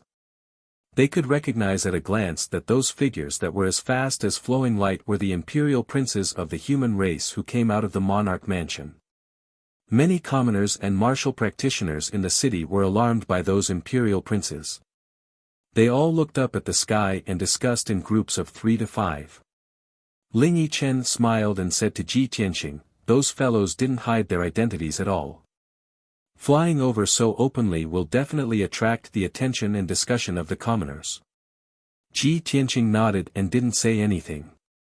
However, he thought to himself, if it's just being noticed and discussed by the commoners, then it's nothing. When I was in the monarch mansion, there were people who wanted to sneak into Tianqing Palace to assassinate me. Now that I'm out of the monarch mansion, those who want to deal with me won't let go of this opportunity. It was because he understood this that he listened to Ling Yichen's advice and changed his appearance. However, he was secretly puzzled. Why did Ling Yichen take the initiative to remind me to change my appearance? Does he know something? It'll take 2 days to get to the imperial court. I'll take this opportunity to observe this person. 2 hours later, Ji Tianqing and Ling Yichen passed through the South City Gate and left Central State City. After leaving Central State City, there were endless mountains and rivers outside the city. There were very few people. It was only then that Ji Tianqing and Ling Yichen flew high into the sky, flying south as fast as flowing light. The two of them flew high in the sky, crossing thousands of mountains and rivers along the way. They also passed by many villages and cities.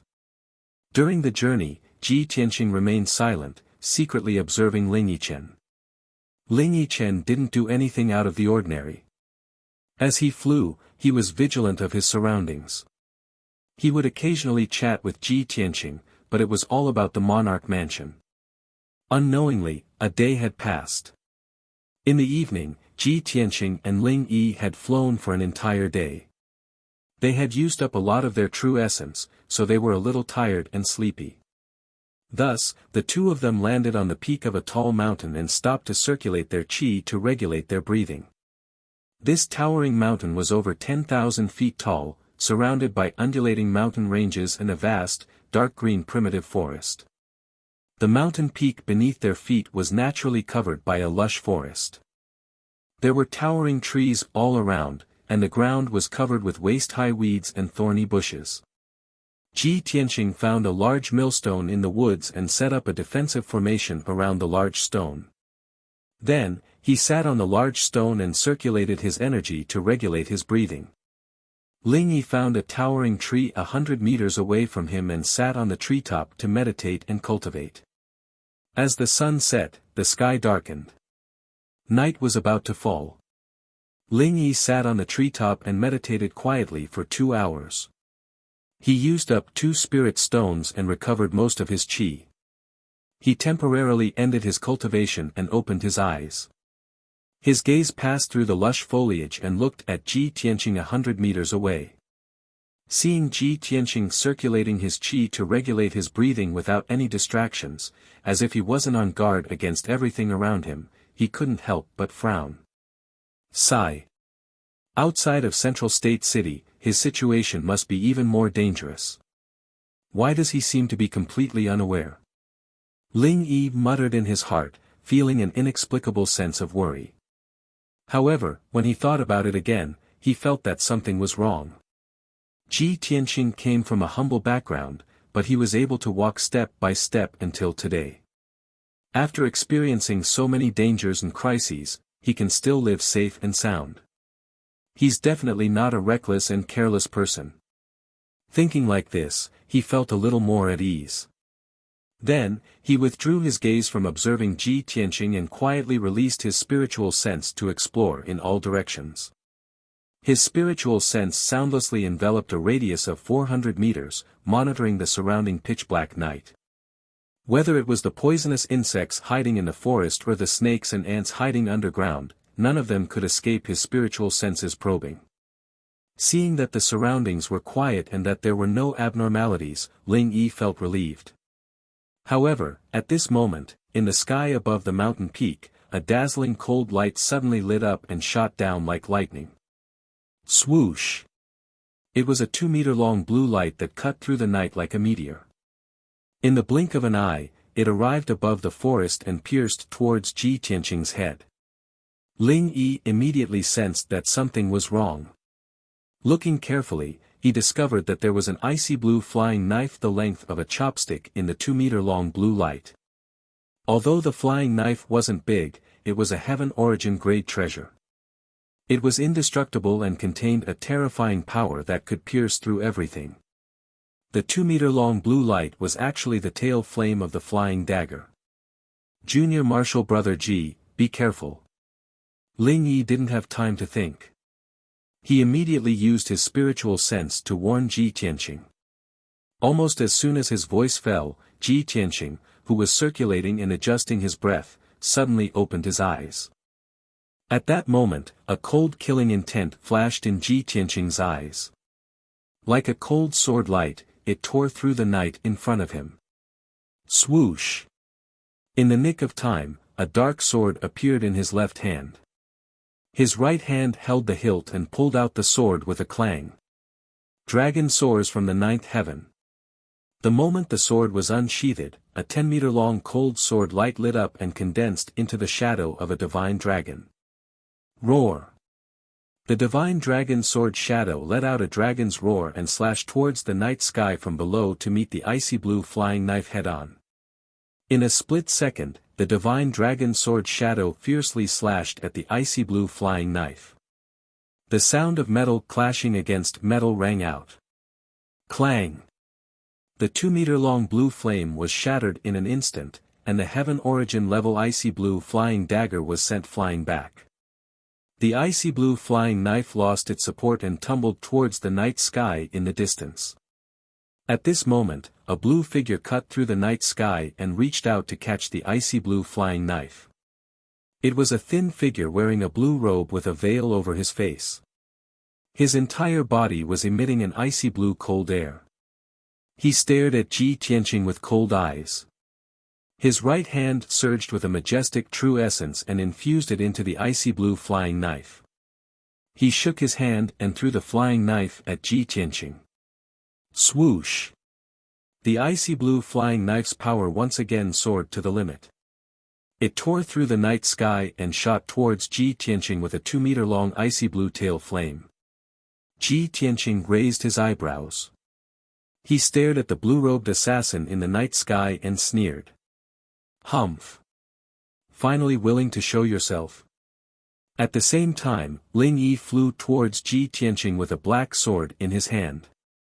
He wanted to help him deal with the blue-robed assassin. Chapter 544. That powerful and violent flaming sword beam instantly tore through the dark night and went straight for Ling Yi Chong. He turned his head and saw a tall and sturdy black figure appear in the dark forest. It was a tall and sturdy man in black. He held a sword that flashed with cold light in his hand and exuded a frightening murderous aura. Ling Yi could no longer help Ji Tianqing. He could only wave his black sword and slash out 3 sword rays to block the incoming flaming sword ray. Bang bang bang. The 4 sword rays collided with each other fiercely and exploded with a few muffled noises that echoed in the night sky. The flaming sword ray was defeated and turned into flames that covered the sky and earth, pouring down in torrents in the dark forest. The man in black rushed to the front of Ling Yi and swung his sword again, sending out several dazzling cold lights. A murderous intent flashed through Ling Yi's eyes. He hurriedly used his sword arts and fought with his opponent. At the same time, Ji Tianqing, who was 100 meters away, swung his sword again and sent the icy blue flying dagger flying. His figure flashed and flew into the night sky. He turned into a golden flowing light and took the initiative to attack the blue-robed assassin. The blue-robed assassin furrowed his brows. His eyes were filled with anger. He shouted in a low voice, "You dare to take the initiative to counterattack? You're courting death." He shouted in a low voice. A light flashed in his palm and a golden saber appeared out of thin air. Xian Bing slash. The blue-robed assassin held the saber with both hands and slashed out 36 icy blue saber rays. They were like countless icicles that stabbed at Ji Tianqing fiercely. The saber rays emitted a bone-chilling cold air that instantly enveloped a radius of several hundred meters. It made half of the mountain peak as cold as ice and snow. The air seemed to be frozen as well. Ji Tianqing was surrounded by dozens of saber rays. His body was frozen stiff by the bone-chilling cold air. His blood seemed to have solidified. However, he had already put away the black dragon sword. He activated the sword embryo's power and released a dazzling flaming sword. Crimson Dragon Flash. The 20-meter-long flaming sword carried an incomparably violent power and fiercely blasted toward the blue-robed assassin. The crimson flames condensed into a flaming divine dragon, exuding unparalleled heat and flame waves that swept in all directions. Suddenly, the dark night sky was illuminated with a dark red color, as if half of the sky was burning. The cold air that had shrouded half of the mountain peak was also dispelled. The 36 icy blue blade auras also quickly melted under the high temperature, their power greatly reduced. Pang pang pang. The huge flaming sword and the icy saber collided with a loud bang, causing a series of loud and muffled sounds to resound fiercely in the night sky. All of the cold blade lights were shattered into pieces of ice crystals that blotted out the sky, and were burned into water vapor by the flame and the high temperature. Instantly, the night sky was filled with water vapor.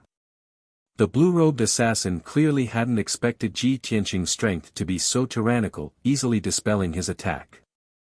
When the water mist that filled the sky surged, Ji Tianqing had already passed through the water mist as fast as lightning, charging towards him. The blue-robed assassin immediately sensed that something was wrong, and hurriedly retreated into the distance. His left hand emitted a dazzling icy blue brilliance, and 9 icy blue flying daggers immediately appeared in his palm, releasing a bone-chilling blade aura. The 9 flying daggers were all Heaven Origin level treasures, and they were a set of flying daggers in a chain. They could also form a dagger array, containing hundreds of changes and infinite power. 100 Transformation Divine Dagger. The blue-robed assassin growled with a murderous aura. He suddenly waved his hand and sent out 9 flying daggers, which turned into 9 icy blue lights that shot towards Ji Tianqing like meteors. The 9 icy blue lights scattered, covering the sky within a kilometer radius, and immediately formed a dagger array. The area within a kilometer radius was sealed by the invisible power of the array. The fierce and violent blade aura shuttled back and forth within the dagger array, crisscrossing and strangling. Ji Tianqing had just passed through the water mist and was about to rush towards the blue-robed assassin when he was caught in the dagger array. 9 icy blue blade lights whooshed over, piercing through the night sky and attacking his vital parts from all directions. At this critical moment, he had no time to dodge or counterattack, and could only use his golden wings to block. Golden Rock Wings. The golden wings transformed from Kenshin's battle robe instantly closed, and Ji Tianqing's body was enveloped. The 9 icy blue daggers exploded with the most violent power, and slashed at him fiercely, but they were all blocked by the golden wings. Bang bang bang. In a series of muffled sounds, the icy blue daggers were all shattered, revealing the 9 flying daggers, which were all knocked back. However, the 9 flying daggers drew a few arcs in the night sky, and immediately lit up with icy blue lights, recovering their strength. The flying daggers flew in circles in the night sky, waiting for an opportunity to strike, and could launch another attack at any time. Ji Tianqing was knocked back 100 steps before he could stop. He spread his golden wings, and stared at the 9 icy blue daggers with a cold smile. Dagger array. Interesting. The blue-robed assassin looked at Ji Tianqing coldly. Seeing that there was not a single wound on his body, he frowned. This hateful brat can actually block my 100 transformation dagger. The information is wrong. This brat's combat ability is comparable to the 3rd level of Sky Origin stage. He definitely has not just reached Sky Origin stage. The blue-robed assassin thought that tonight was the best opportunity for assassination. With his strength, he could easily kill Ji Tianqing, who had just reached Sky Origin stage. However, after he showed up, he had exchanged a few blows with Ji Tianqing, but he could not gain the slightest advantage. While he was furious, he had no choice but to take Ji Tianqing's strength seriously and treat him seriously. He was no longer in a hurry to attack, but secretly performed a secret technique to increase the power of the dagger array, and suppressed Ji Tianqing fiercely. I'll trap this brat with the dagger array first, then find a chance to kill him together. The blue-robed assassin thought, and subconsciously turned his head to look at the eastern night sky. In the night sky thousands of meters away from him, the black-robed man was fighting fiercely with Ling Yichuan. Both of them unleashed their strongest strength, swinging their swords and slashing out enormous sword auras that covered the sky, and collided fiercely with each other. Bang bang bang. The muffled sounds kept exploding, and spread far in the night sky. One after another, the sword auras shattered with a bang, creating a violent and devastating shockwave that spread in all directions like a hurricane. The mountain peaks around the two, and the primitive forest under their feet, were all devastated by the violent shockwave. Many enormous ravines and pits appeared. Obviously, the black-robed man and Ling Yichuan were evenly matched in strength. It would be difficult to determine the winner in a short time. The blue-robed assassin was still hoping that the black-robed man would finish off Ling Yichuan as soon as possible, and join forces with him to kill Ji Tianqing. Now it seemed that the black-robed man could not be counted on. If he wanted to kill Ji Tianqing, he could only rely on himself. The blue-robed assassin turned back to look at Ji Tianqing. He waved his hand and shot out streaks of icy blue light into the dagger array. The power of the dagger array suddenly increased, releasing thousands of icy blue dagger lights that shot toward Ji Tianqing like a rain of arrows. Ji Tianqing dodged and blocked the attacks, but his eyes were shining with wisdom and calmness. He was observing the dagger array, and quickly looking for a flaw in the dagger array. After a short 10 breaths, a bright light suddenly flashed through his eyes, and a cold smile appeared on the corner of his mouth. Chapter 545. Without a doubt, the blue-robed assassin's sword array was not even worth mentioning in front of Ji Tianqing. Ji Tianqing only used 10 breaths of time to see the flaws and weaknesses of the sword array. As soon as he finished speaking, he activated all of his power, and his whole body ignited with a monstrous golden flame. White Tiger Sacred Sword. Following Ji Tianqing's shout, his body merged with the monstrous golden flame and turned into a 20-meter-long golden sword. Kill! The golden flame around the golden sword condensed into a sacred white tiger, baring its fangs and brandishing its claws. It was incomparably ferocious. The white tiger sacred sword emitted a terrifying killing intent that could destroy heaven and earth. With an unstoppable momentum, it fiercely charged towards the night sky on the left. Although this sword was not aimed at the blue-robed assassin, but at the empty night sky, it seemed a little baffling. However, when the blue-robed assassin saw this unparalleled killing sword, his expression changed drastically. His eyes revealed a deep shock. How could he see the flaws of the sword array in such a short time? The blue-robed assassin boasted of his great attainments in array Dao. Combining array Dao and sword arts to form a sword array was his most prized skill. However, he did not dare to believe that the 100 transformation sword array, which he relied on to become famous, could be seen through so easily by Ji Tianqing. At the critical moment, he hurriedly controlled the sword array, wanting to operate the array to hide the flaws and weaknesses of the sword array. However, it was all too late. Boom! The white tiger's sacred sword was like a meteor streaking across the night sky. It instantly pierced the flaw of the sword array, and an earth-shattering explosion erupted. It lit up with an overwhelming icy blue light. Under the impact of the unparalleled sharpness, a huge hole was instantly blasted open in the 100 transformation sword array. A huge gap was torn open. The 100 transformation sword array was heavily damaged and immediately collapsed. The 9 icy blue flying daggers lost their support and instantly became dim. They fell from the sky powerlessly. However, the blue-robed assassin did not have time to care about the 9 flying daggers. He stared at the white tiger's sacred sword in fear and desperately retreated. This was because after the white tiger's sacred sword shattered the saber formation, its power was still undiminished as it ruthlessly charged towards him. The white tiger's sacred sword had locked onto his aura. No matter where he ran or how he changed directions, he would not be able to escape the white tiger's sacred sword's pursuit. Shwa!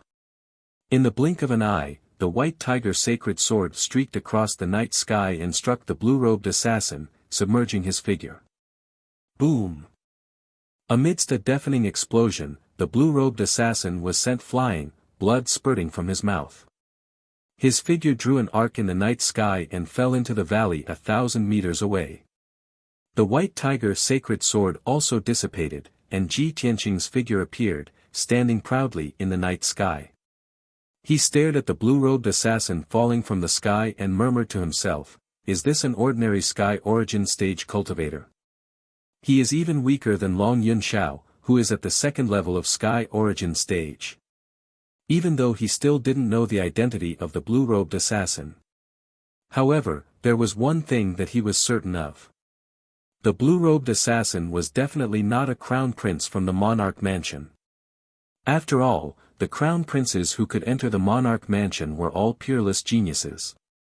They were outstanding cultivators with all kinds of secret skills. For example, Long Yun Xiao, who was at the second level of sky origin stage, could easily defeat an ordinary sky origin stage cultivator. Every crown prince was a genius cultivator who could challenge cultivators who were at a higher level than them. At this moment, the blue-robed assassin who was about to fall into the valley flew back to the sky with a flash of cold light. Shwa! The blue-robed assassin flew back to the sky and stood 1,000 meters away from Ji Tianqing. He stared at Ji Tianqing with hatred in his eyes. There was a bowl-sized hole in his abdomen. Blood was gushing out from the hole. Blood was also flowing out from his nose and mouth, dripping onto his blue robe. "Kid, I have underestimated you. However, you will still die tonight." The blue-robed assassin shouted with a ferocious face. His hoarse voice was filled with hatred and killing intent. He held his saber with both hands, and his body was burning with an icy blue flame. He exploded with a terrifying aura. 5 Qis converge. He did not hesitate to use 70% of his true origin to use this secret skill, which doubled his combat power in a short period of time. Suddenly, the blue-robed assassin's body expanded, and the saber in his hand shone with a dazzling cold light. Hurricane Ice Dragon Slash. He roared with a thunderous voice. He held his saber with both hands and slashed at Ji Tianqing with all his might. Shwa! A 30-meter-long Frost Divine Dragon appeared. The Frost Divine Dragon formed by the saber radiance shone with a dazzling icy blue light, illuminating the night sky. It was emitting a bone-chilling cold that covered the entire sky above the mountain. The Frost Divine Dragon stretched out its claws and opened its mouth. It rushed toward Ji Tianqing with an icy hurricane that swept across the sky. Ji Tianqing's aura was locked. He could not dodge or run away. He could only block or fight back. At this critical moment, he raised his left arm without hesitation and activated the red flame primordial fire. Burning Sky Palm. His magma-like left arm spewed out endless red flame primordial fire.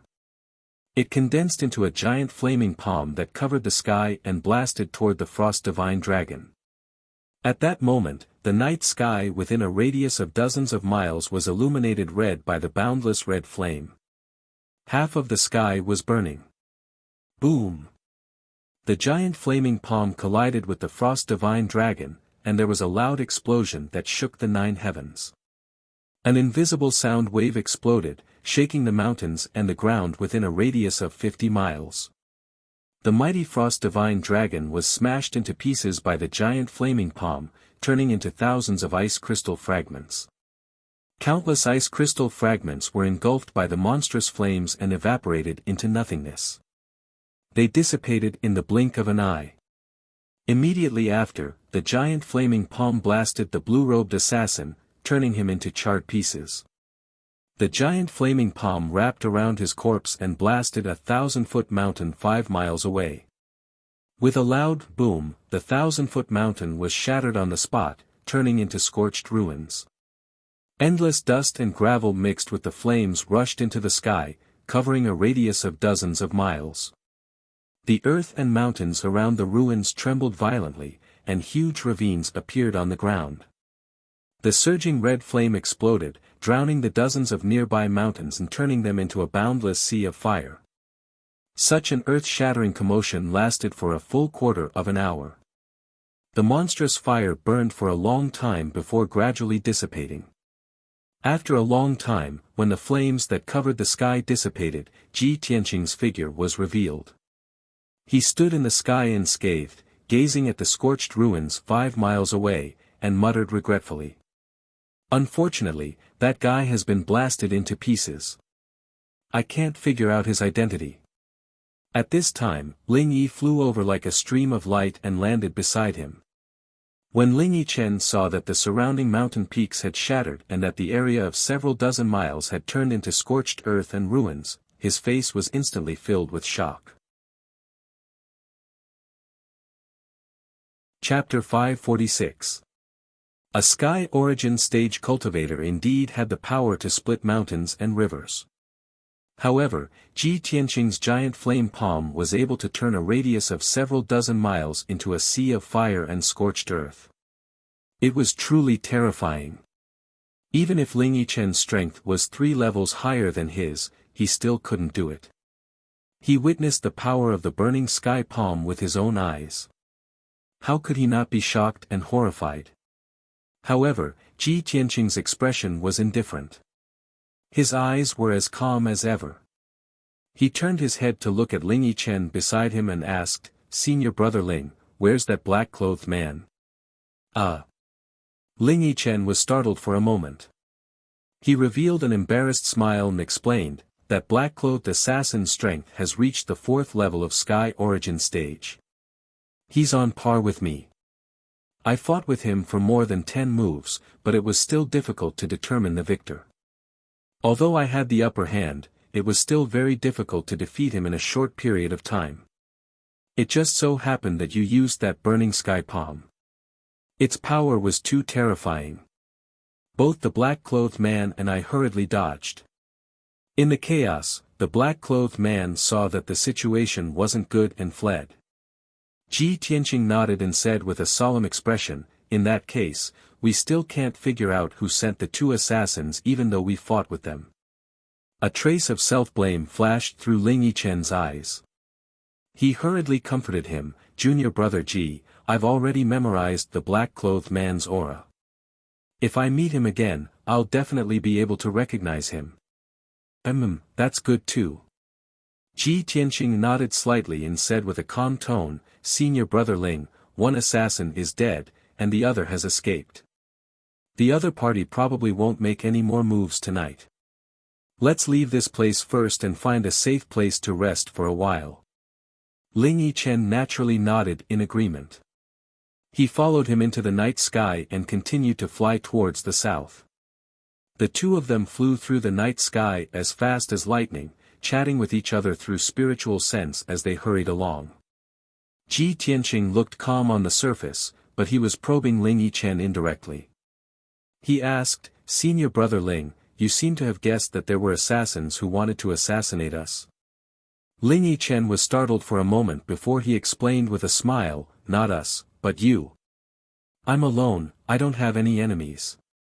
On the other hand, Junior Marshal Brother G, you've been in the limelight recently. You'll definitely attract the attention of various forces. There were as many experts as there were clouds in the central continent. Various powerful forces emerged one after another. The relationships between them were inextricably linked and intertwined. It was very complicated. Perhaps you haven't done anything, but you've already offended someone unknowingly, hindering the development and plans of some forces. Therefore, it is inevitable that there will be people who want to kill you in the cradle. Ling Yichen's words seemed to have said a lot, but he did not say anything clearly. It was ambiguous and unclear. However, Ji Tianqing understood that Ling Yichen was reminding him to be careful. After a moment of silence, he asked, "Senior Brother Ling, why did you save me in such a dangerous situation? You and I are just acquaintances. You don't have to risk your life for me."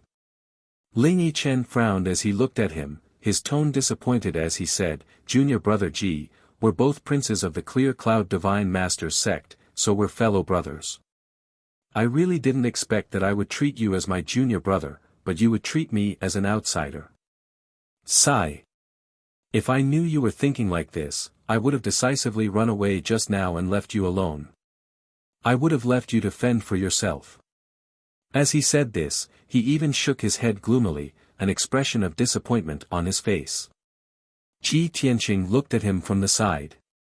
Unable to see through his true thoughts, he could only temporarily suppress the guesses in his heart. "Senior Brother Ling, you've misunderstood. What I mean is that you could have stayed out of this. There was no need for you to risk your life to save me.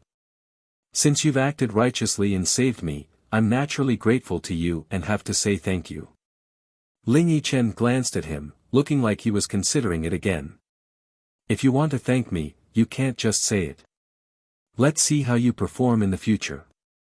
Ji Tianqing only smiled and did not say anything else. An hour later, the two of them flew 300 kilometers away and entered an ancient city.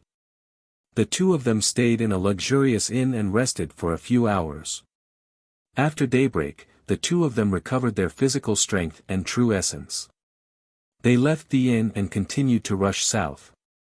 For the rest of the day, the two of them sped through the sky. They did not encounter any more dangers or ambushes along the way. This evening, Ji Tianqing and Ling Yichen finally entered the sky-connecting mountain range and arrived at the foot of heaven-reaching peak. The sun was setting in the west. The afterglow of the setting sun shone on heaven-reaching peak, causing the entire peak to be covered in a layer of faint golden light. It appeared even more sacred and dignified. Ji Tianqing and Ling Yichen stood at the plaza at the foot of the mountain, sizing up this towering peak. They saw that there were dozens of statues that were 100 meters tall around the plaza that was 1,000 meters in radius. These statues were of the sages and experts of the human race. They were placed on the plaza for the people of the human race to worship. At the end of the plaza, there was a wide black stone divine path that extended along the steep mountain slope to the mountainside. Many palaces and buildings were built on the slopes on both sides of the divine path, exuding an ancient aura. Moreover, every 100 steps on the divine path, there was an imperial court imperial guard wearing silver armor and holding a long halberd. These imperial court imperial guards were all dignified. They stood like stone statues and did not move at all, appearing extremely solemn and respectful. Going up the divine path, they reached halfway up the mountain, where the white clouds and mist covered everything. Ji Tianqing and Ling Yichen looked up at heaven-reaching peak, revealing a respectful and solemn expression. Ling Yichen said with a solemn expression, "Junior Brother Ji, this giant peak is the sacred land of the human race, heaven-reaching peak. The imperial court is located at the peak of heaven-reaching peak. This should be your first time in the imperial court, right? Later, you must properly admire the scenery of heaven-reaching peak." Ji Tianqing nodded slightly and said with a calm expression, "Let's go up." Then, he and Ling Yichen returned to their original appearances, becoming the dignified and extraordinary imperial princes. The two of them crossed the wide plaza and stepped onto the divine path paved with black stone, walking towards the mountainside. The consort selection ceremony was tomorrow. It was still early, so the two of them were not in a hurry. They walked towards the mountainside while admiring the scenery along the way. Heaven-reaching peak was surrounded by lush green mountain ranges. Numerous towering mountains were situated in the endless mountain range, their original appearance covered by thick white clouds and fog. Not long after, Ji Tianqing and Ling Yichen reached the mountainside and arrived at a towering gate. There were many imperial guards guarding the gate. Only those who received an invitation could cross the gate and ascend to the mountaintop to watch the ceremony. Ji Tianqing and Ling Yichen took out their invitations and handed them to the Imperial Guard captain for inspection before they were allowed to enter. The two of them crossed the gate and continued to climb up the mountain along the solemn black divine path. The buildings above the mountainside were shrouded in white clouds and were faintly discernible. The two of them climbed the mountain in the clouds and enjoyed the scenery along the way.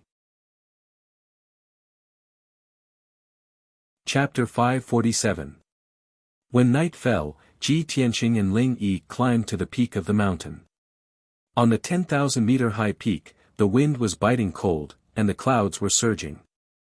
Several magnificent palaces stood on the peak of the mountain, as if they had existed since ancient times, exuding a majestic and solemn aura. 3 palaces, 9 halls, and 18 courtyards formed the holy land of the human race, the imperial court. These palaces and courtyards were very vast and luxurious, not like the residences of humans, but more like the palaces of the gods in heaven. Ji Tianqing stood on the vast square in front of the palace, staring at the palace of heaven and earth across the square, and felt the sacred aura coming from it. He observed silently for a while, and could vaguely see that the palaces and courtyards in the imperial court were arranged in a special pattern and position. It contained the changes and mysteries of heaven and earth, the sun, the moon, and the stars. The entire imperial court sat on heaven-reaching peak, with the domineering aura of an emperor looking down on heaven and earth, and the majesty of a god looking down on all living things. Even in the dark night, the entire imperial court flashed with golden light, as dazzling as the sun. On the huge square in front of the palace, there were rows of imperial court guards in silver armor standing around.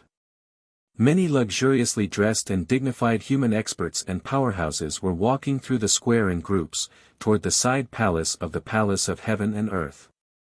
All the guests who had received the invitation and came to watch the ceremony were gathered in the side palace, and there were bursts of laughter and cheers. Ji Tianqing and Ling Yi followed the guests who had just climbed to the peak, and walked to the side palace at a moderate pace. When the two entered the side palace, they saw that there were hundreds of guests gathered in the brightly lit main hall. These dignified and powerful guests were all powerhouses or leaders of the human race's major forces.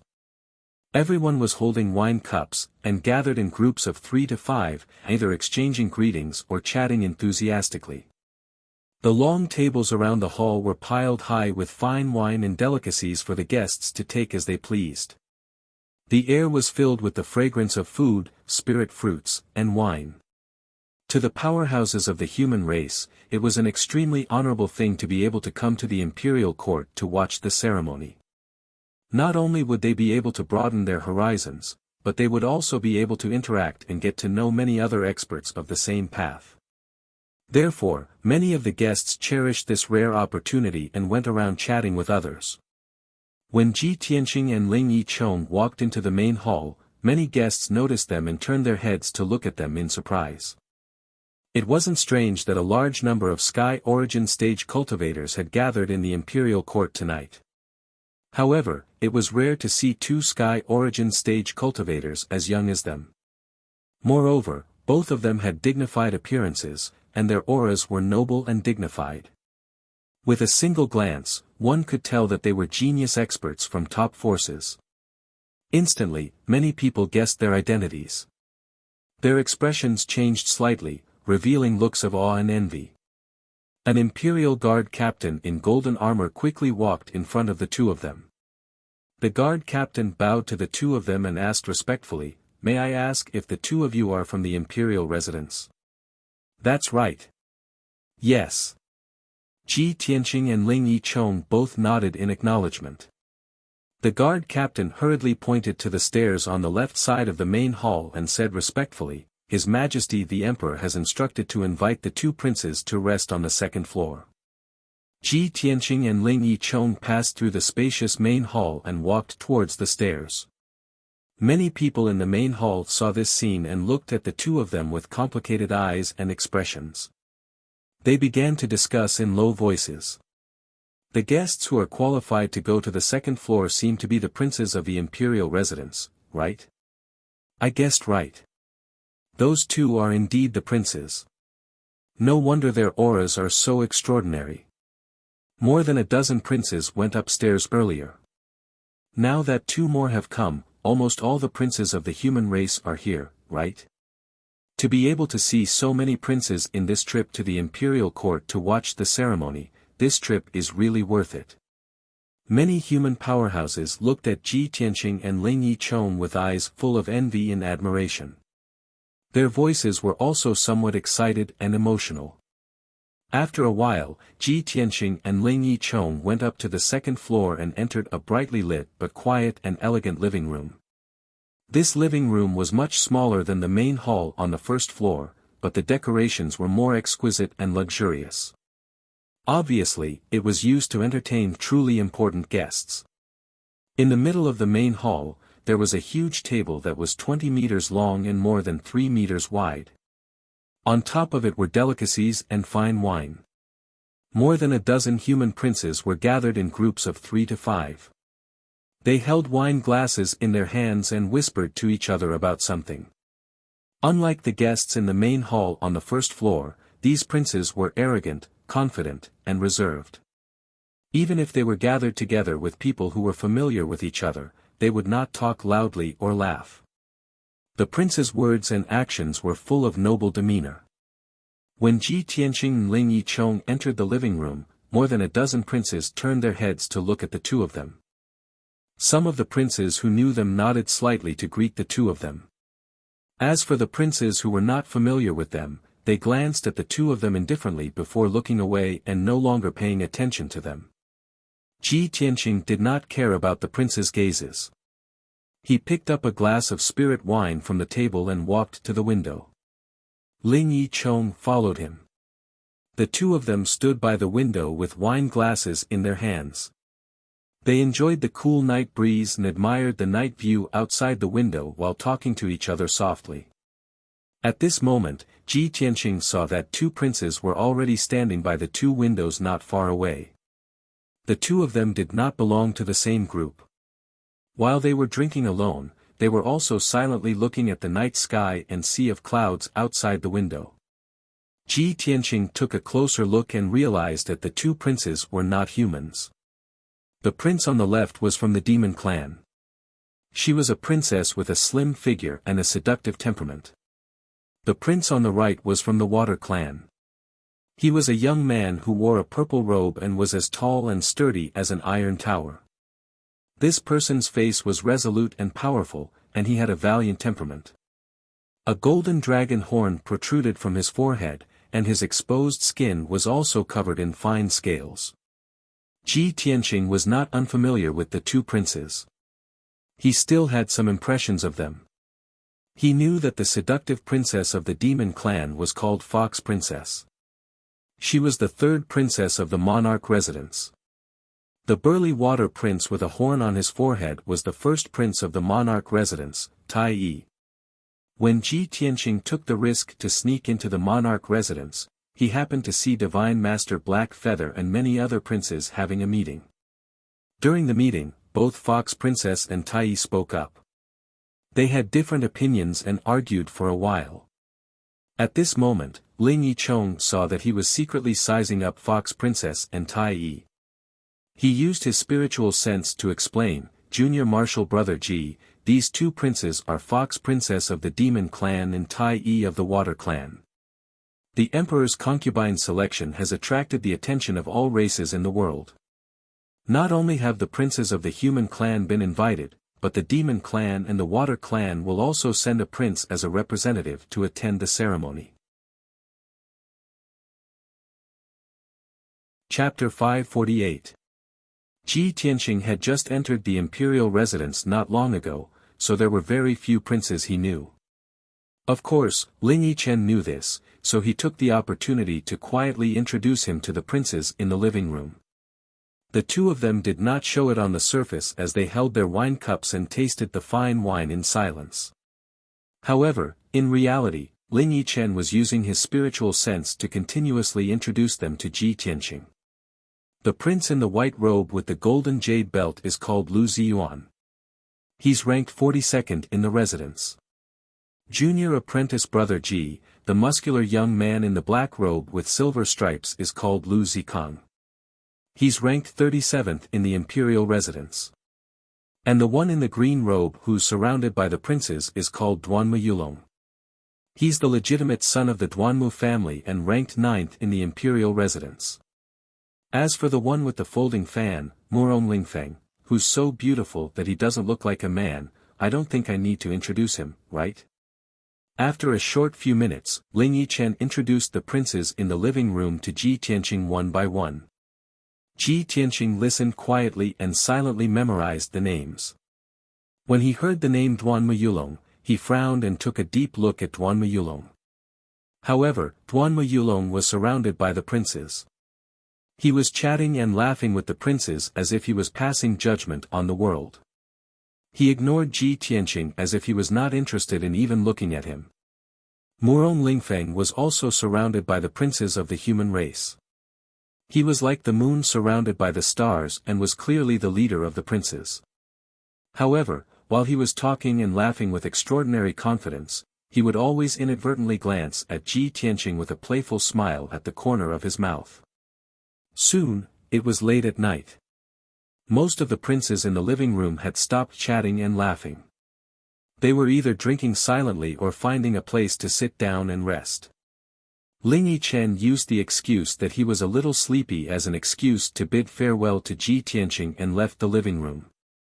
Ji Tianqing stood alone by the window and calmly looked at the night sky outside the window, admiring the changing of the stars and the churning of the sea of clouds.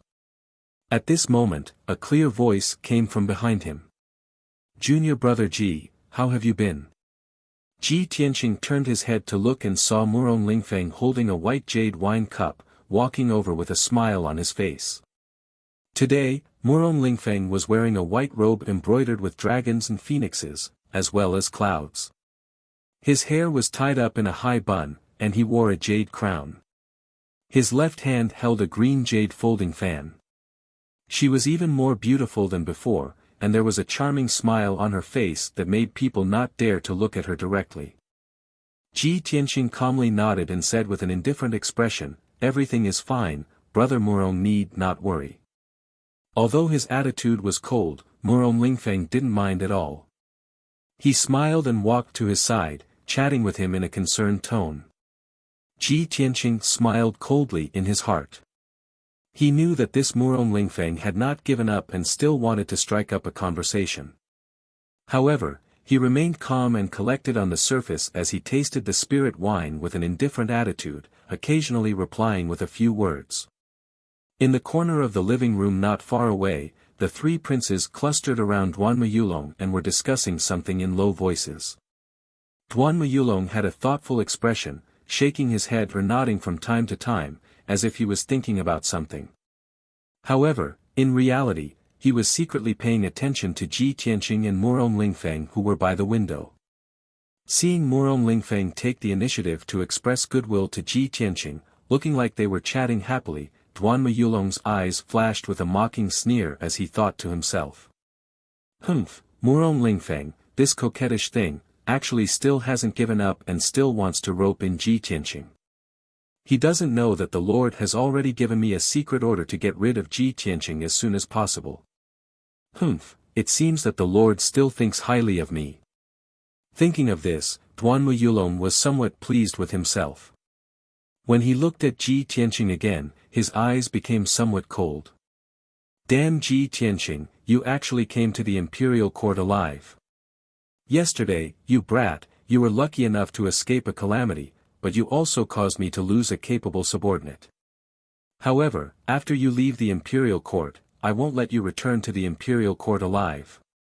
By the window, Murong Lingfeng and Ji Tianqing chatted for a long time. He found a few excuses to rope in Ji Tianqing. However, Ji Tianqing was not moved at all. His attitude toward Murong Lingfeng was very cold and indifferent. Murong Lingfeng cursed in his heart, but he could only give up for now. He smiled and said goodbye before leaving with his wine cup. After that, no one disturbed Ji Tianqing anymore. He had been standing by the window, staring at the night sky outside, thinking about something in silence. Before he knew it, a night had passed. The sky outside the window was bright, and a red glow appeared in the depths of the sea of clouds. A new day had arrived. Today was the day that the emperor would choose his heavenly consort. At this moment, many thearchs left the living room one after another. They walked in groups of 2 or 3 as they rushed to the Apocalypse Tower. Ling Yi, who had disappeared for half the night, appeared next to Ji Tianqing again.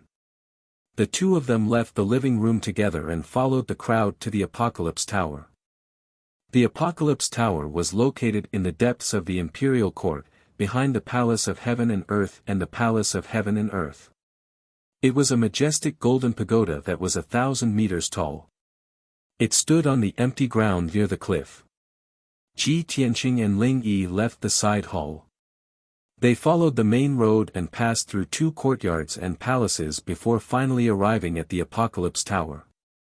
Under the sacred and majestic Apocalypse Tower, there were more than 100 imperial court guards guarding the empty ground. The doors of the Apocalypse Tower were already open. Many guests entered the pagoda excitedly and expectantly. Ji Tianqing followed the guests and the thearchs into the Apocalypse Tower. They followed the spiral staircase and climbed to the top of the pagoda. While climbing the pagoda, Ling Yi didn't forget to introduce the pagoda to Ji Tianqing. This Apocalypse Tower has 9 floors and is 999 meters tall. It's one of the most important buildings in the Imperial Court. Whenever the Imperial Court wants to hold a grand ceremony, it will be held at the Apocalypse Tower. It will be reported to the heavens and announced to the world. Only then will it appear sacred and solemn. 15 minutes later, the two of them reached the top of the Apocalypse Tower and arrived at the vast altar at the top. This flat, circular altar had a radius of 500 meters and could accommodate thousands of people to observe or hold ceremonies on the platform. There was a 2-meter-tall fence around the altar. It was made of heavenly star white jade and had lifelike patterns carved on it. It also contained a majestic array formation energy. In the center of the altar was a 100-meter-tall trapezoidal altar. It was made of thousands of pieces of stellar true gold and hundreds of gems. This extraordinary altar that contained a powerful and mysterious power was the Apocalypse Sacred Altar. Legend had it that the human Thearch who controlled the 9 cauldrons could use the power of the Apocalypse Sacred Altar to reach the will of the heavens and win the hearts of the people. It could receive the will of the heavens and bring blessings to billions of people. Ji Tianqing stood on the vast altar like the other guests. He looked at the Apocalypse Sacred Altar with a solemn expression. He couldn't help but feel respect for it. Chapter 549. Not long after, the sun rose. Below the Apocalypse Tower was a sea of white clouds. Half of the bright red sun was peeking out. The morning sun shone a red light that spread for billions of miles, spreading across the boundless sea of clouds. The boundless sea of clouds was suddenly filled with multicolored light. It was as mesmerizing as a fairyland. Many of the guests exclaimed in admiration at this beautiful scenery, revealing excited expressions. Ji Tianqing, on the other hand, was touched. He felt that the world was vast and boundless, but humans were tiny and weak. There are billions of mountains and rivers in the world. There are countless beautiful sights, but humans are limited. It is lucky to be able to appreciate them. I wonder when I can reach the legendary realm where I can see the rising sun of the East Sea in the morning and the setting sun of the West Wilderness in the evening. I can travel between the north and south in the morning and travel between the heavens and the earth. Very quickly, 2 hours passed. The beautiful scenery of the rising sun was over. Many guests finally regained their senses. At this moment, a few imperial court officials led groups of imperial court guards and maidservants up the Apocalypse Tower. Hundreds of guards and maidservants stood around the Apocalypse altar. They looked sincere and solemn. Everyone knew that the auspicious time was approaching. The emperor's concubine selection ceremony was about to begin. At this moment, a white-haired elder in a white robe and holding a golden horsetail whisk flew over from the sea of clouds. The elder's robe fluttered in the wind. He stepped on the clouds as if he was walking on flat ground. Everyone on the altar looked at him one after another. When they saw his sage-like and otherworldly appearance and temperament, they were all stunned. Many people looked at him with respect. They only thought that he was an old immortal who had descended from the heavens. Swoosh! The white-robed elder held the horsetail whisk and landed on the Apocalypse altar. He was spotlessly clean, and his aura was deep and vast. It was as if he was connected to the heavens and the earth. No one could see through him. Everyone's eyes were focused on him. The ceremonial officials, guards, and maids around the altar all bowed and paid their respects. They shouted, "Greetings, Your Majesty Imperial Preceptor." More than 100 guests and thearchs finally realized that the white-robed elder was the imperial tutor of the human imperial court. Immediately, the guests and the emperor's sons bowed respectfully. The imperial tutor looked at the crowd indifferently and gestured for them to rise. Then, he waved the golden horsetail whisk in his hand and used a secret technique to shoot out rays of 5-colored spiritual light into the open heaven sacred altar. After the opening heaven altar lit up with a hazy brilliance and released a mysterious and vast invisible power, Yi Qingyu's eyes lit up. The imperial tutor solemnly bowed to the sky and said in a booming voice, "Today is the golden hour. In accordance with the will of the heavens, the Son of Heaven is choosing his heavenly concubine. This is a blessing for the imperial court, a grand ceremony for our race, and a sacred ceremony for billions of human beings. Therefore, I opened the holy altar and reported it to the heavens, to the people." The imperial tutor gave a solemn speech, reporting to the heavens the significance of today's grand ceremony, praying for the heavens to bear witness and bless. The ceremonial officials below the altar, as well as the hundreds of guards and maids, all knelt down on one knee and bowed to the heavens in a pious posture. The guests and the princes all felt a formless energy and connection descending from the sky onto the opening heaven sacred altar. This caused Ji Tianqing to be secretly shocked and somewhat puzzled. He had always thought that the heavens were just a title that didn't exist and could only be used to entrust the people's beautiful wishes. However, at this moment, he could deeply feel that the legendary heavens really did exist. There seemed to be a pair of invisible eyes in the sky staring at the open heaven tower and silently injecting an invisible and mysterious power. 15 minutes later, the imperial tutor finally finished the open heaven ceremony and opened the holy altar. Then, the imperial tutor loudly announced that the 3 heavenly concubine candidates were invited to come on stage and be judged by the heavens and the people. Ji Tianqing, like the other guests, turned to look at the exit at the edge of the open heaven altar. As a melodious string and woodwind music sounded, a group of maids escorted a beautiful woman to the open heaven altar and walked lightly toward it. That beautiful and elegant woman was wearing a gorgeous long dress that reached the ground and a jade phoenix crown that was inlaid with gold and embedded with jade and gems. She was dressed very elegantly. She lowered her head slightly, and a layer of golden beads dangled from the jade phoenix crown, faintly hiding her beautiful face. However, the more people couldn't see her face, the more they felt that she was beautiful and alluring.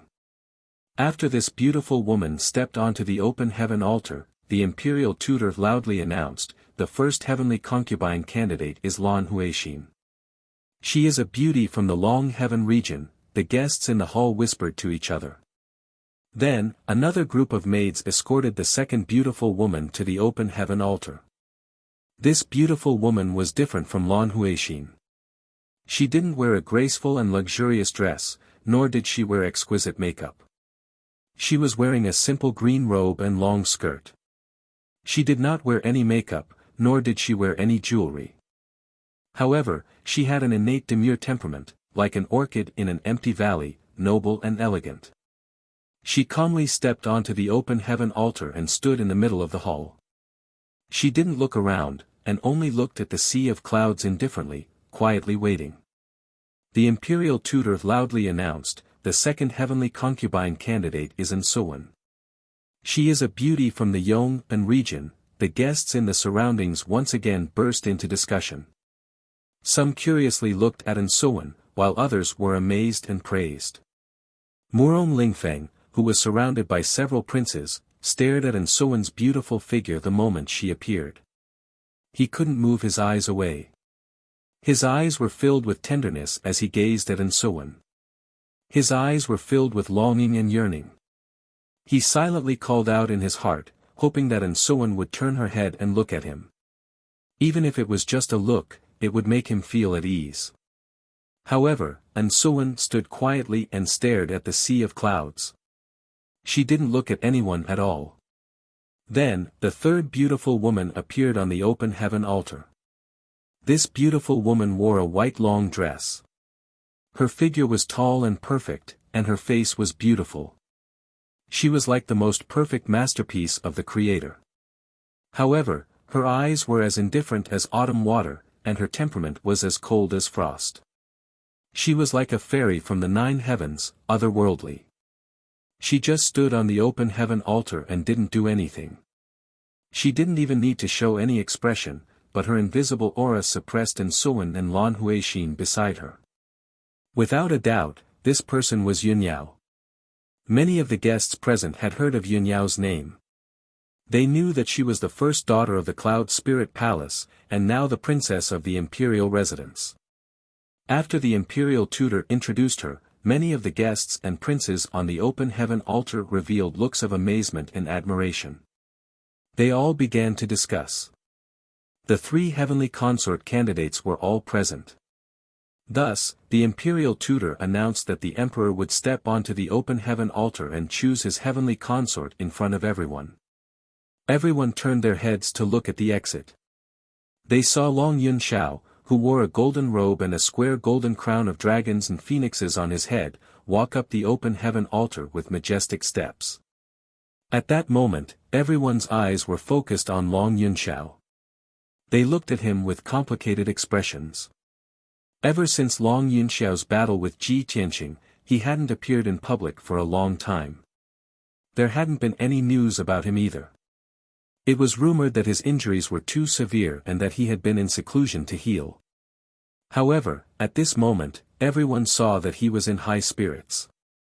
His aura was strong, and he didn't look like he was injured. Of course, the guests and princes were more concerned about who Long Yunxiao would choose as his heavenly consort. Chapter 550. The 3 heavenly consort candidates stood quietly on the holy altar and waited. When Long Yunxiao stepped onto the holy altar, Lan Huixin and Ansuan both looked up at him. Lan Huixin pretended to be dignified, but her eyes were filled with expectation and adoration as she looked around. Ansuan's gaze towards Long Yunxiao contained a trace of sincere concern, as well as her usual adoration. Only Yunyao did not look up at Long Yunxiao. It was as if she did not care about everything around her. With such a cold and aloof demeanor, she was truly like an otherworldly fairy. Long Yunxiao stood on the holy altar and bowed to the heavens. Then, he bowed to the imperial tutor. Finally, he looked at the 3 heavenly consort candidates. His expression was as cold as ice. He did not look happy about choosing a heavenly consort at all. Instead, he exuded a cold aura. Most of the guests were not familiar with him, so they could not see anything unusual about him. They only felt that this was the majestic aura that the emperor should have. However, the three heavenly consort candidates, Ji Tianqing, and the other princes could feel that something was wrong with Long Yunxiao. After a moment of silence, Long Yunxiao looked at the first beauty, Lan Huixin, under everyone's gaze. Lan Huixin lowered her head shyly when he looked at her. She did not dare to look him in the eye. However, her heart was filled with joy and excitement. Her heartbeat also sped up. The emperor looked at me first. It seems like he wants to talk to me. Could it be that the emperor wants to choose me as the heavenly consort? Thinking of this, Lan Huixin was overjoyed, and her body trembled with excitement.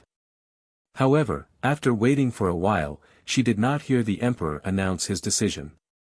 She looked up in confusion. Long Yunxiao looked at her expressionlessly and said indifferently, "Miss Lan, you're a pure and kind girl." Long Yunxiao's voice was not loud, but it spread throughout the apocalyptic pagoda. Everyone heard it clearly. Many guests and princes looked at Long Yunxiao with bated breaths. They wondered if Long Yunxiao was going to choose Lan Huixin as his heavenly consort. Just as this thought appeared in everyone's mind, Long Yunxiao continued, "However, I'm not fated to be with you. I hope you can find the right person soon." After saying that, Long Yunxiao retracted his gaze and no longer looked at Lan Huixin. From beginning to end, his eyes were calm and indifferent, without the slightest fluctuation of emotion. Lan Huixin was immediately dumbfounded. She stood stiffly on the stage, not knowing what to do for a moment. Just a moment ago, she was filled with joy and excitement. She thought that she was going to be favored by the emperor and become a heavenly concubine. But at this moment, the Son of Heaven announced the result in a cold tone, causing her to fall from the clouds to hell. Lan Huixin was filled with grievances and heartbreak. She almost couldn't hold back her tears. However, this was the Apocalypse Pagoda. In front of so many powerful cultivators, how could she not care about her reputation? She could only suppress her grief and press her lips together, allowing the tears in her eyes to fall silently. At this moment, Long Yunxiao walked in front of Yun Yao and looked at Yun Yao with a complicated expression. He didn't open his mouth to speak, but his eyes, which were as deep as the starry sky and as complex as ripples on the surface of water, had already revealed everything. There was longing, gentleness, and reluctance. Yun Yao also looked at him calmly. She did not speak, and her expression did not change. The two of them looked at each other but remained silent. Many guests and thearchs on the stage started whispering to each other. "I've heard that the Son of Heaven is infatuated with Yun Yao and is determined to marry Yun Yao as his heavenly concubine. I've heard about it too. This news is not a secret. All the major forces in Middle Ground know about it. Look at how affectionate they are looking at each other. It looks like there won't be any suspense today. The Son of Heaven is definitely going to choose Yun Yao as his heavenly concubine." "That's right. Among the three beauties, Yun Yao is the most outstanding one. She is not only the Yun family's daughter but also the Thearcha's daughter. Only she is worthy of the Son of Heaven. This is a bit strange. If the Son of Heaven is going to choose Yun Yao as his heavenly concubine, shouldn't he be filled with tenderness and happiness? Why does he look so disheartened?" Everyone was secretly guessing, but they could not figure out Long Yunxiao's thoughts and decision. On the altar, Long Yunxiao did not speak. Instead, he secretly said to Yun Yao with his spiritual sense, "Yao Yao. Although I was destined to withdraw and give up from the moment I was defeated by Ji Tianqing's sword, after so many days, when I face you and want to tell you the result personally, I still feel like my heart is being twisted by a knife. It's hard for me to give up." Yun Yao looked at him calmly and asked with her spiritual sense, "So, you're going to go back on your word?" Long Yunxiao shook his head slightly and said solemnly, "No, as the Son of Heaven and the future Thearch, how can I go back on my word? Although only the three of us know about the agreement between Ji Tianqing and me. With my identity in the power of the imperial court, I can get rid of Ji Tianqing and force you to be my heavenly concubine. The world will not know about the twists and turns. But I can't do such a despicable thing. I can't face my conscience, and I can't face you. Hearing this, Yunyao already knew his choice. She said sincerely, Long Yunxiao, thank you. Letting go of the obsession in your heart is not only letting go of Tianqing and me, but also redeeming yourself. Long Yunxiao was silent for a moment. Then, he continued, that's right. Only by letting go of the obsession can you let go of yourself. Love is not selfish possession, but sincere dedication. Maybe he loves you more than I do, or maybe he's the one arranged by the heavens for you. However, although I've withdrawn and given up, I still see you as my best friend. If that brat Ji Tianqing dares to wrong you, I won't be polite to him. After the sound transmission, Long Yunxiao expressionlessly announced in front of everyone, Yunyao is not my choice. When the people on the altar heard this, they immediately went into an uproar. Many people were astonished, not daring to believe this was true. At this time, Long Yunxiao had already walked in front of Ansuwen. Lan Huixin and Yunyao had both been eliminated. The result was obvious. Ansuwen's heart was filled with joy and happiness. Tears welled up in her eyes. She never thought that she would receive such a huge surprise when she had already given up hope. Could it be that the emperor has finally seen my feelings and sincerity and has been moved by me? Ansuwen looked up at Long Yunxiao and gazed deeply into his eyes. However, what she saw was a pair of cold and emotionless eyes. While she was still in a daze, she heard Long Yunxiao say indifferently, Suwen, thank you for staying by my side and taking care of my injuries. I know that you've always wanted to become a heavenly consort. Since that's the case, I'll fulfill your wish and choose you as my heavenly consort. After saying this, Long Yunxiao turned around and left expressionlessly. The result was decided. The guards of honor immediately played a celebratory song. Countless guests and princes also clapped and cheered. The Apocalypse Pagoda was filled with jubilation. Countless people smiled and discussed enthusiastically. Ansuwen, who should have been the happiest and the most excited, could not bring herself to be happy at all. She stood stiffly on the spot, looking at Long Yunxiao's back with a complicated expression. Her heart was filled with sorrow, and her heart was throbbing with pain. She had finally become a heavenly consort. She had fulfilled her long-cherished wish and obtained the result she wanted. However, what she wanted was definitely not this process. Compared to the position of heavenly consort, what she wanted the most was the emperor's heart. However, the result was like this. She could not refuse. She could only accept it. However, it was like a thorn in her heart. Chapter 551. Long Yunxiao stood expressionlessly on the open heaven altar, waiting for the imperial tutor to finish the rest of the ceremony. Ansuwen looked at him with a complicated expression. Her heart was filled with bitterness and hesitation. Lan Huixin's eyes were filled with tears. She was sad that she had failed, but she was also very envious and jealous of Ansuwen. Only Yunyao was calm. She was neither sad nor happy.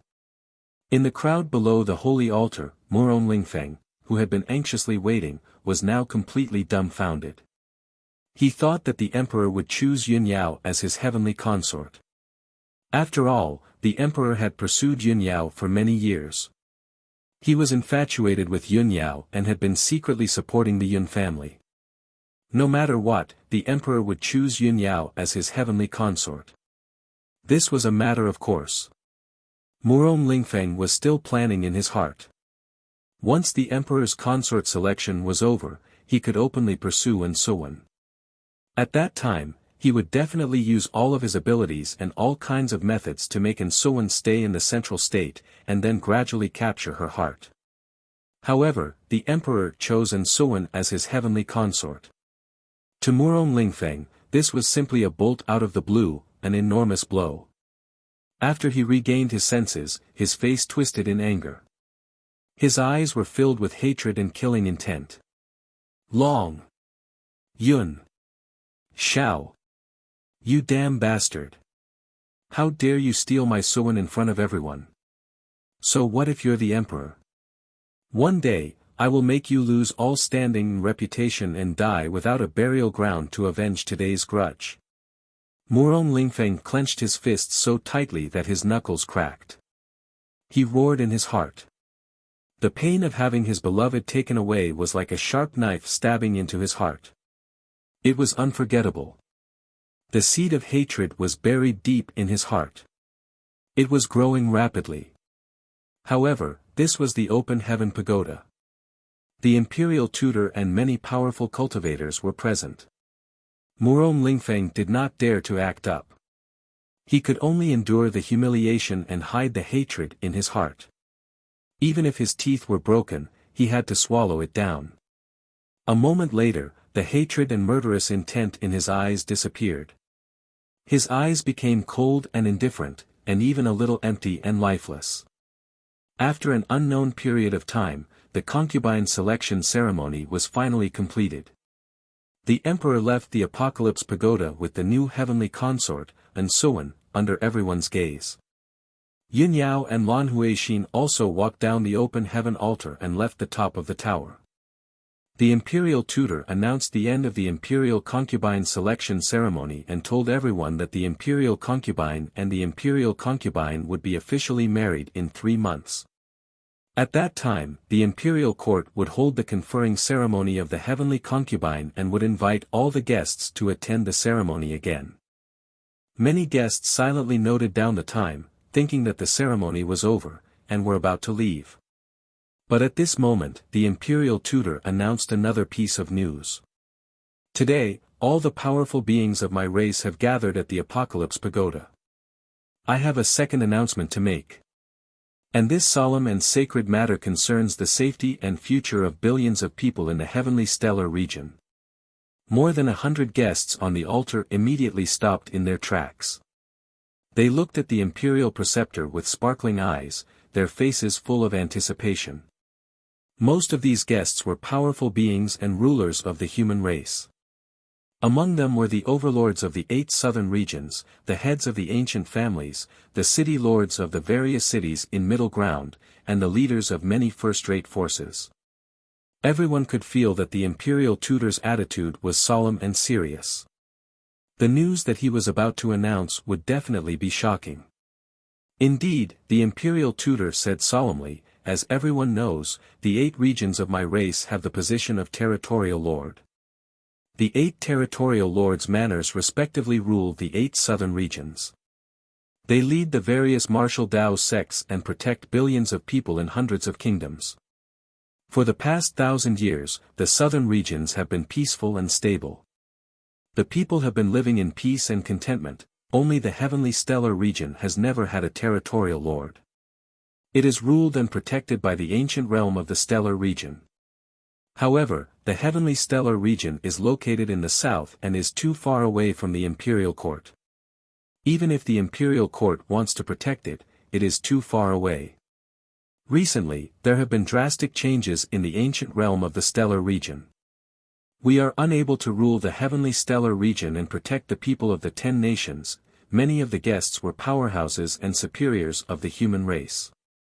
Which one of them was not quick-witted and intelligent? Hearing the imperial tutor's words, everyone understood what he meant and guessed what he was about to announce.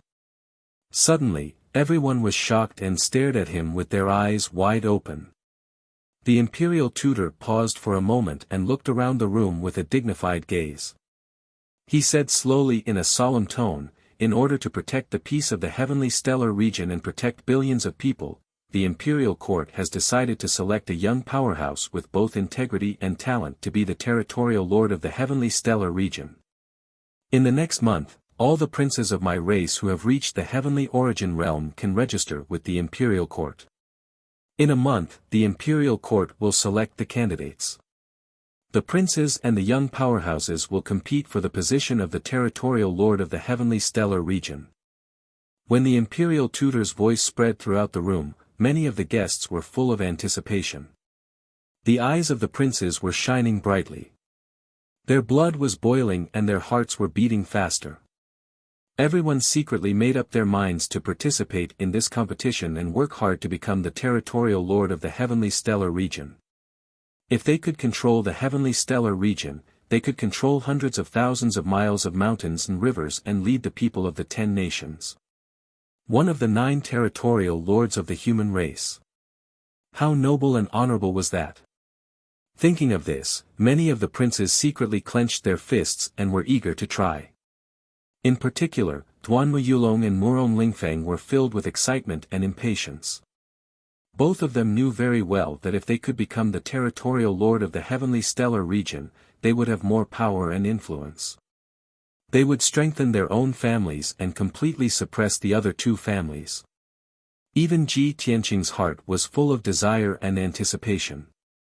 Although he was not greedy for power, he came from the heavenly stellar region. His family, homeland, and sect were there. He also wanted to compete for the position of the territorial lord and control the heavenly stellar region in his own hands. Only then could he better protect his family, friends, and sect. If someone else became the territorial lord of the heavenly stellar region and led the various sects and the 10 nations, who knew what the situation would be like? When the imperial tutor saw everyone's anticipation and enthusiasm, he could not help but reveal a look of satisfaction. He gave a few more speeches to end the ceremony. Then, he announced the end of the ceremony. After saying that, he flew into the sea of clouds in a flash and left with the wind. The ceremonial officer, hundreds of guards, and maids on the altar hurriedly bowed and saluted. Many guests also bowed and saluted, shouting, "Respectfully send off your Highness Imperial Preceptor." After the imperial tutor left, the guests and princes on the altar left the top of the pagoda one after another. After they walked down the Apocalypse Pagoda, they were still discussing enthusiastically in groups. Some were discussing Ansuan becoming the heavenly consort, while others were discussing the selection of the territorial lord of the heavenly stellar region.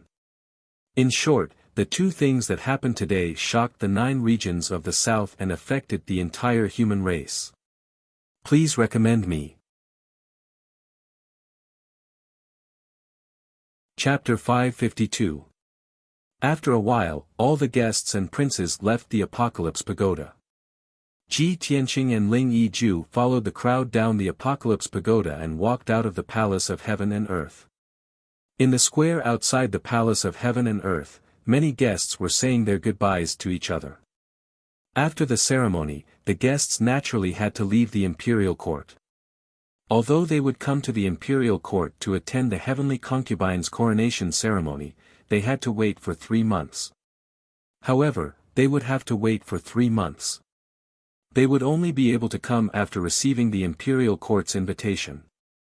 Not long after, the hundreds of guests said their goodbyes to each other and left the mountain peak one after another, walking down the mountain along the divine path. The princes from the imperial residence were not in a hurry to leave. Everyone was thinking about the competition for the Tianqin region lord, so they had to stay and watch. Ji Tianqing and Ling Yiju stood in the square and looked at the guests leaving. The princes around them started to talk softly. "Junior brother Ji, I heard that you're from the Tianqin region. You can't miss the selection for the Tianqin region lord," Ling Yiju said with a smile. Ji Tianqing nodded slightly and said calmly, "Of course, we have to compete. However, from the looks of it, those princes are all determined to obtain it. When the time comes, there will inevitably be a fierce battle." Ling Yiju smiled and nodded. "That's right. After all, it's the competition for the region lord's position. Who doesn't want to fight for it? If they can become the region lord, they will be one of the most respected figures in our clan. They will have great power. Not to mention these princes, once the news spread out, who knew how many young experts would participate in the competition? Therefore, I won't join in the fun." Ji Tianqing raised his eyebrows and was slightly surprised. He asked, "Senior brother Ling, you won't join in the competition? Are you going to leave the imperial court and return to the imperial residence?" "No, no, no." Ling Yiju waved his hand and said with a playful smile, "Of course I'll stay. I'll wait to watch junior brother Ji fight for the region lord's position." "Senior brother Ling, you must be joking." Ji Tianqing smiled and did not take Ling Yiju's words to heart. Ling Yichen was only joking and did not continue the topic. "Junior brother Ji, since you've decided to participate in the competition, there's no need for you to return to the monarch estate. Let's go to the nearby Liantian city. That's the closest main city to the imperial court. Moreover, if you stay in Liantian city temporarily, you will be able to receive news from the imperial court faster, making it easier for you to act." Ji Tianqing hesitated for a moment and did not immediately agree. At this moment, a young woman in green who was dressed like a maid quickly walked up to him. The maid didn't say anything else. She just bowed to him and handed him an exquisite jade hairpin before turning around and leaving. Ji Tianqing was stunned for a moment. He wanted to stop the maid and ask a few questions. But the maid left without looking back, apparently unwilling to divulge any information. Ji Tianqing withdrew his puzzled gaze and looked down at the jade hairpin in his hand. When he saw the appearance of the jade hairpin, he frowned. He immediately recognized the jade hairpin. It was the wind and fire wings that Yun Yao always wore in her hair. He gently twisted the wind and fire wings and took out a small silver piece of paper from it. There was a line of beautiful and spirited words written on the paper. "Tianqing, I'll be waiting for you at Yunlan's residence in Liantian city." There was no doubt that this was Yun Yao's handwritten note. That graceful and light handwriting was definitely not something an ordinary woman could write. Ji Tianqing silently put away the note and the wind and fire wings. His eyes revealed a trace of a smile. "I was just about to look for eldest senior sister when she sent someone to deliver a letter to me," he murmured in his heart and followed Ling Yichen out of the square in front of the hall and down the mountain.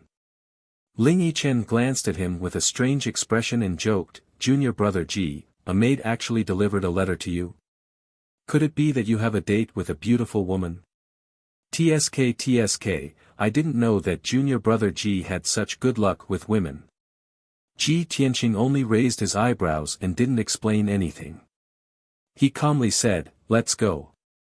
We'll go to Liantian city." Then, the two of them walked down Liantian Peak together. After leaving the imperial court, the two of them flew into the sky and rushed towards the northwest as fast as lightning. 500 miles northwest, at the edge of the Liantian mountain range, there was a bustling city with a radius of 100 miles. It was Liantian city. On the way, Ji Tianqing noticed that many guests and princes who had just left the imperial court were also rushing towards Liantian city like the two of them. Obviously, those guests and princes weren't willing to leave and wanted to stay in Liantian city temporarily to observe the situation. 2 hours later, Ji Tianqing and Ling Yichen entered Liantian city. After entering the city, the two of them parted ways. At a crossroad in the city, Ji Tianqing said to Ling Yichen, "Senior brother Ling, I'm going to meet a friend. Goodbye." Ling Yichen nodded and said with a smile, "All right. If you need anything, come to the Great Fortune Inn in the city to find me." After saying that, the two of them cupped their fists and bade farewell. They turned around and flew away. Ji Tianqing asked around in the city and quickly found the cloud mist courtyard. This courtyard that was 1,000 square meters in radius was built with a grand aura. It was luxurious and magnificent. There were a few magnificent palaces and a few quiet courtyards. There were also hundreds of guards and maids. The entire courtyard was protected by a defensive formation. There were many experts hidden in the courtyard. The security was very tight. Ji Tianqing sized up the cloud mist courtyard and guessed that this courtyard was most likely the property of the Cloud Spirit Palace. He walked towards the entrance and was immediately stopped by a few guards. After he revealed his identity, the guards immediately let him in. "Young Prince Jianqing, our young miss is waiting for you. Please follow me." One of the guards led the way and led him into the depths of the courtyard. Ji Tianqing followed the guard through a palace and 2 courtyards. He entered a palace called the Water Cloud Palace. The guard led him to the door of a secret room. After saying goodbye, he turned around and left. At the door of the secret room, there was a tall and thin woman in a black dress guarding it. She stared at Ji Tianqing. There was a hint of scrutiny in her eyes. Ji Tianqing stared at her and could not help but frown. He could naturally see that this ordinary-looking woman in black in her 30s was a powerhouse at the divine origin stage. Moreover, this woman had always been protecting Yunyao. She must be a trusted guard arranged by the Cloud Spirit Palace. The woman in black sized up Ji Tianqing before activating the formation on the door of the secret room.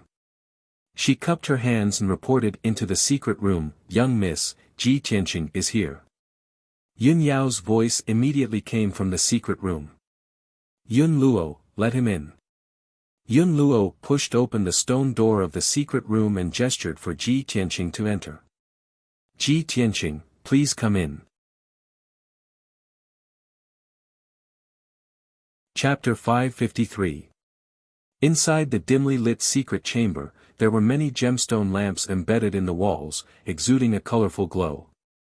There was a spell formation in the middle of the secret chamber, and Yun Yao was sitting in the middle of the spell formation in a long white dress. Her long hair draped over her shoulders, and she sat with a calm expression.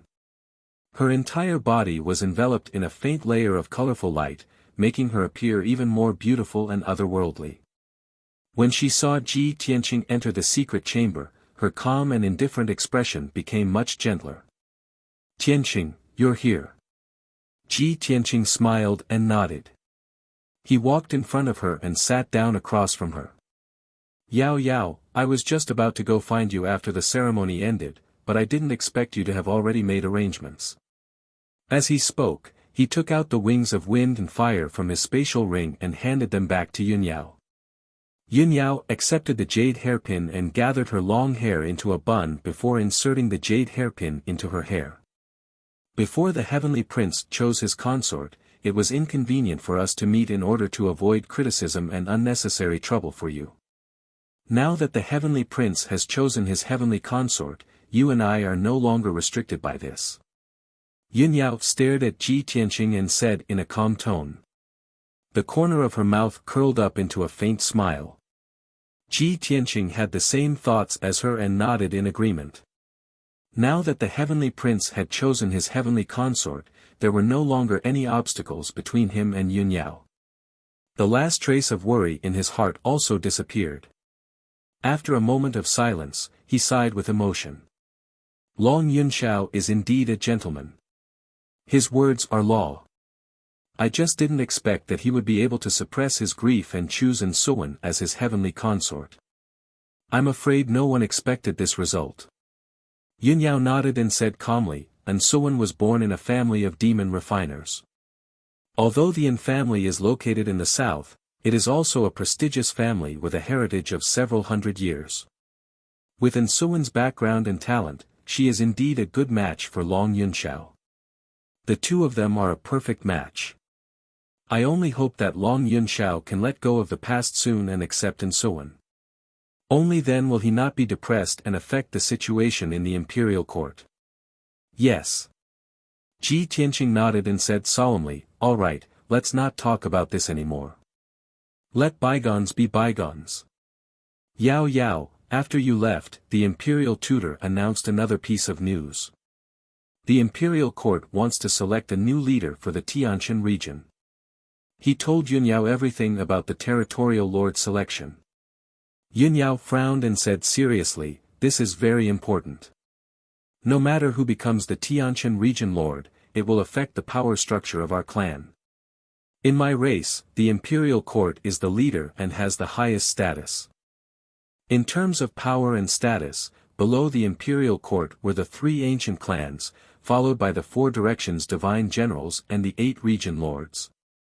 Then there are the city lords of the various cities in central state, as well as the leaders of the first-rate forces.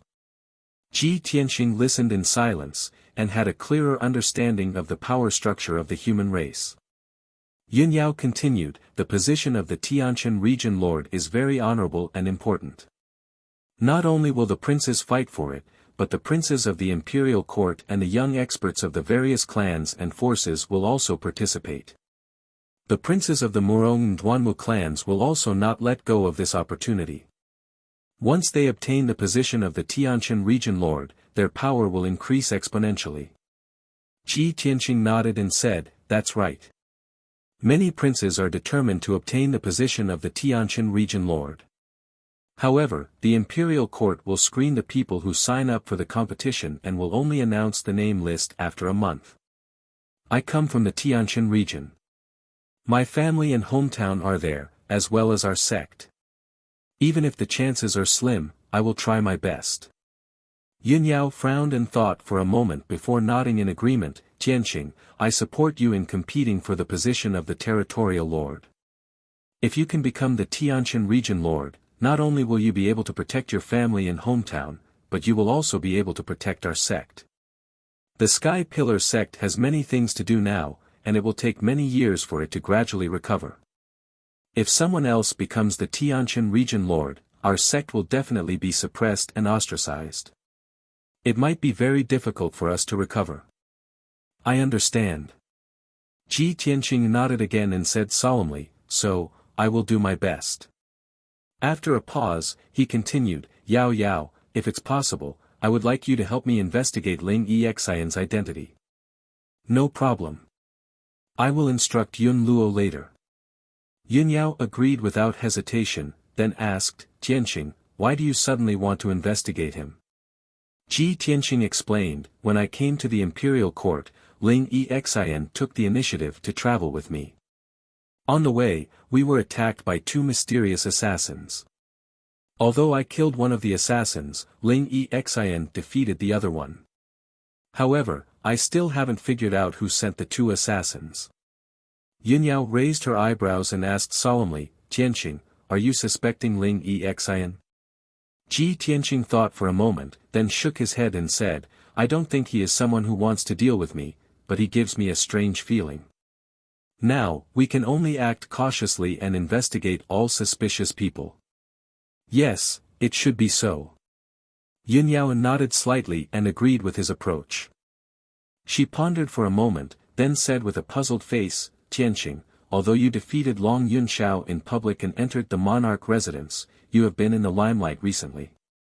However, the major forces will only pay attention to you and won't send assassins to assassinate you. Who is it that can't wait to take your life?" Ji Tianxing shook his head and said, "I have also been puzzled and have no clue.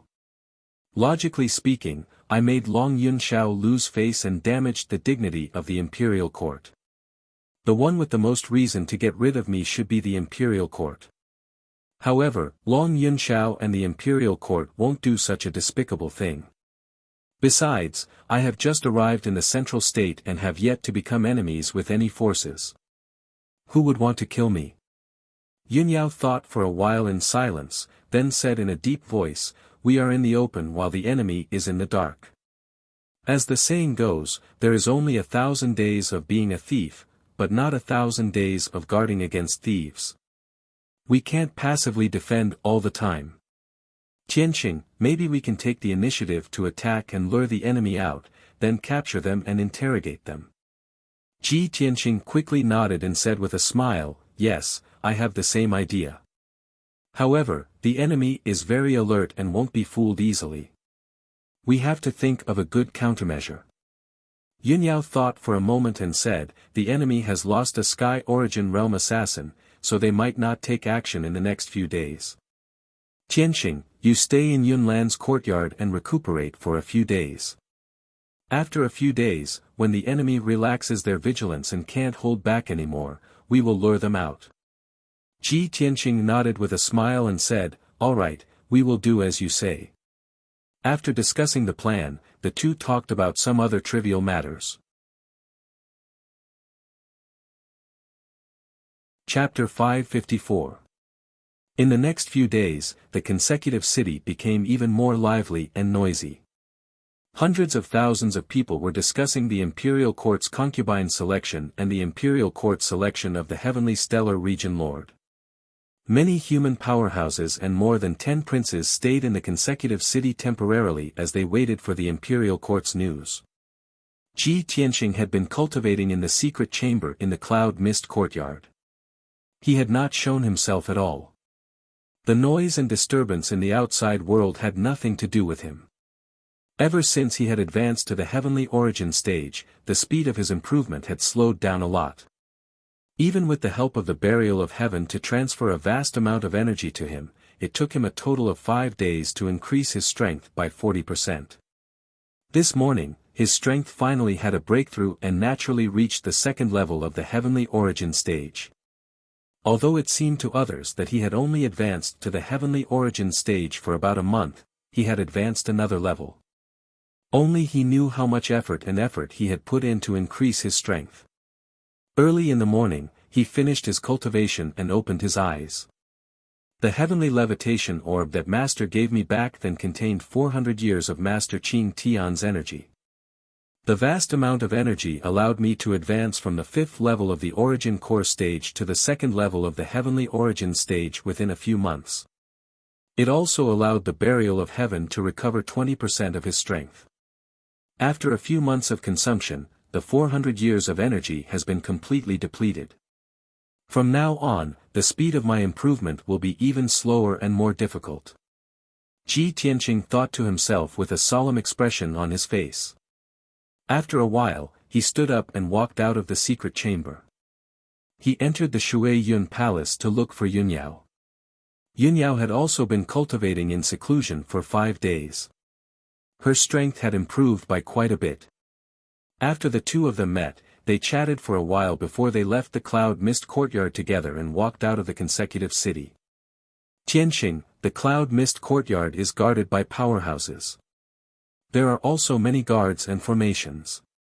The assassins hiding in the dark won't dare to act rashly. Since that's the case, we'll take the initiative to attack and lure them out of the city. I've already arranged for Yun Luo to follow us secretly and be ready to support us at any time. While rushing out of sky-piercing city, Yunyao didn't forget to use her spiritual sense to inform Ji Tianxing of the situation. Ji Tianxing listened quietly and walked side by side with her on the street. On the surface, they seemed to be strolling, but in fact, they were secretly paying attention to the situation around them. Unknowingly, 2 hours passed quickly. Ji Tianxing and Yunyao passed through the towering North City Gate and left Liantian City. Outside the city was a vast mountain range. Nearby, there was a green grassland. In the distance, there were dark green mountains. They were like huge dark brown dragons lying between heaven and earth. Ji Tianxing and Yunyao crossed a mountain peak and soon disappeared into the mountains. The two of them advanced in the mountains at a leisurely pace, as if they were on a scenic tour, appearing very leisurely and comfortable. However, an entire hour passed, and the mysterious assassin did not appear. On the top of a mountain in front of him, several figures entered Ji Tianxing's vision. Although they were separated by a few kilometers, he was still able to see the scene at the top of the mountain. He saw 5 men with ferocious auras surrounding 4 men and women, and they were shouting and cursing at something in an arrogant manner. Let's go over and take a look. Ji Tianxing flapped his golden wings and pulled Yunyao to fly through the sky, and he flew swiftly like a flowing light towards the top of the mountain. When the two of them descended on the top of the mountain, they saw the appearance of the 2 groups of people clearly and heard their voices. Amongst the 5 men with ferocious auras, there were 4 middle-aged men, and they were all experts at the 7th or 8th level of the origin core stage. These 4 people were dressed like attendants and guards, and they clustered around a young man in luxurious clothes. The young man wore a long embroidered robe, had greasy hair and a powdered face, and his entire body emitted an arrogant aura that held his head high. He was obviously an ignorant and incompetent profligate disciple, yet he insisted on wearing a jade crown and holding a folding fan in his hand, and he made the appearance of an elegant young master. In the other group of people, there were 3 men and a woman. 3 of the middle-aged men wore black robes and held treasured swords that flickered with cold lights in their hands, and they joined forces to protect a pure and beautiful woman. These 4 people were all dignified, and they were obviously martial artists from reputable sects with a single glance. But unfortunately, the 3 black-robed men only had a strength at the 6th level of the origin core stage. Whereas the peerless beauty that was protected by them only had a strength at the 5th level of the origin core stage. Both sides were in a deadlock on the empty space at the top of the mountain, and the 3 black-robed martial artists wanted to protect the peerless beauty and leave, yet they were utterly unable to free themselves. The profligate young man fanned himself with a folding fan in his hand, and his eyes glowed as he stared at the peerless beauty with a covetous appearance. A malicious smile hung on his face, and he said with a frivolous tone, "Miss Lon, this young master has heard of your name since long ago, and I've always wanted to see your beautiful face. Today, I've finally accomplished my wish. Sky City is this young master's territory, and since Miss Lon has come here, how could you leave hastily? Miss Lon, please do me the honor and come to this young master's mansion as a guest, and this young master will definitely treat you well." Ha ha ha.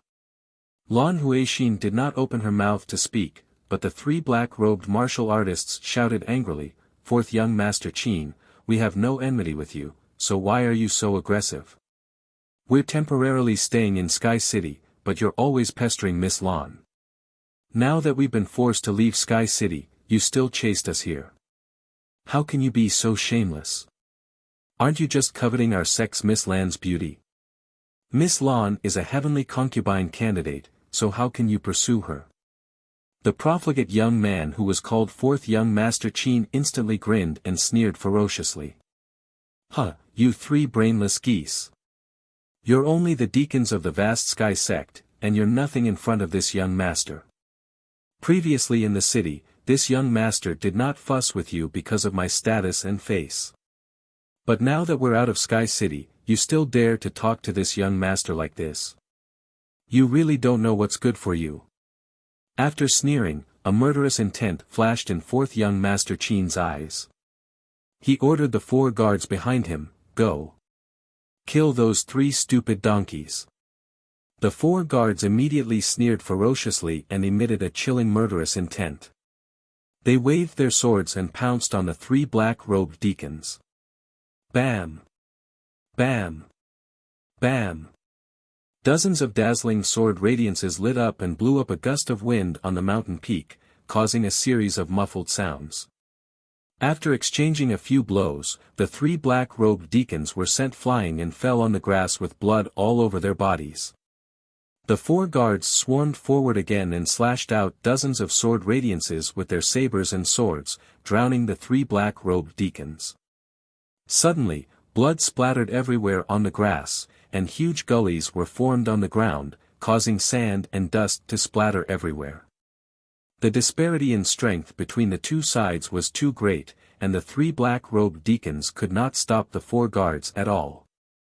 They were all killed in a moment. Lan Huixin, who was wearing a long brocade dress, was enraged when she saw the 3 deacons being killed on the spot. "4th young master Qin, you beast. I'll fight it out with you." Lan Huixin's heart was filled with tears as she cried out in despair. She waved her sword and charged toward 4th young master Qin. However, she had only taken a few steps when she was stopped by 2 guards. Swoosh! The sword in her hand was snatched away, and the acupuncture points on her neck and back were sealed. Suddenly, her body stiffened and she was rooted to the ground, unable to move. 4th young master Qin walked in front of her with a smile and caressed her delicate face. He said proudly, "Lan Huixin, the emperor doesn't want you, but I'm willing to marry you. For a lowly person from the southern land like you, it's your fortune that this young master has taken a liking to your beauty. If you know what's good for you, you'll obey me obediently, and I can even give you the status of a legal wife." If you refuse a toast only to drink a forfeit, then don't blame me for using force on you. You're tuning into the Han Li's Wuxia Chronicles YouTube channel. We're so grateful for your support, and don't forget to subscribe to join us on this incredible journey through captivating stories. Your generosity through donations truly makes a world of difference, as it's the primary source of revenue that allows me to expand and enhance this channel for you. Thank you from the bottom of my heart for being a part of this adventure.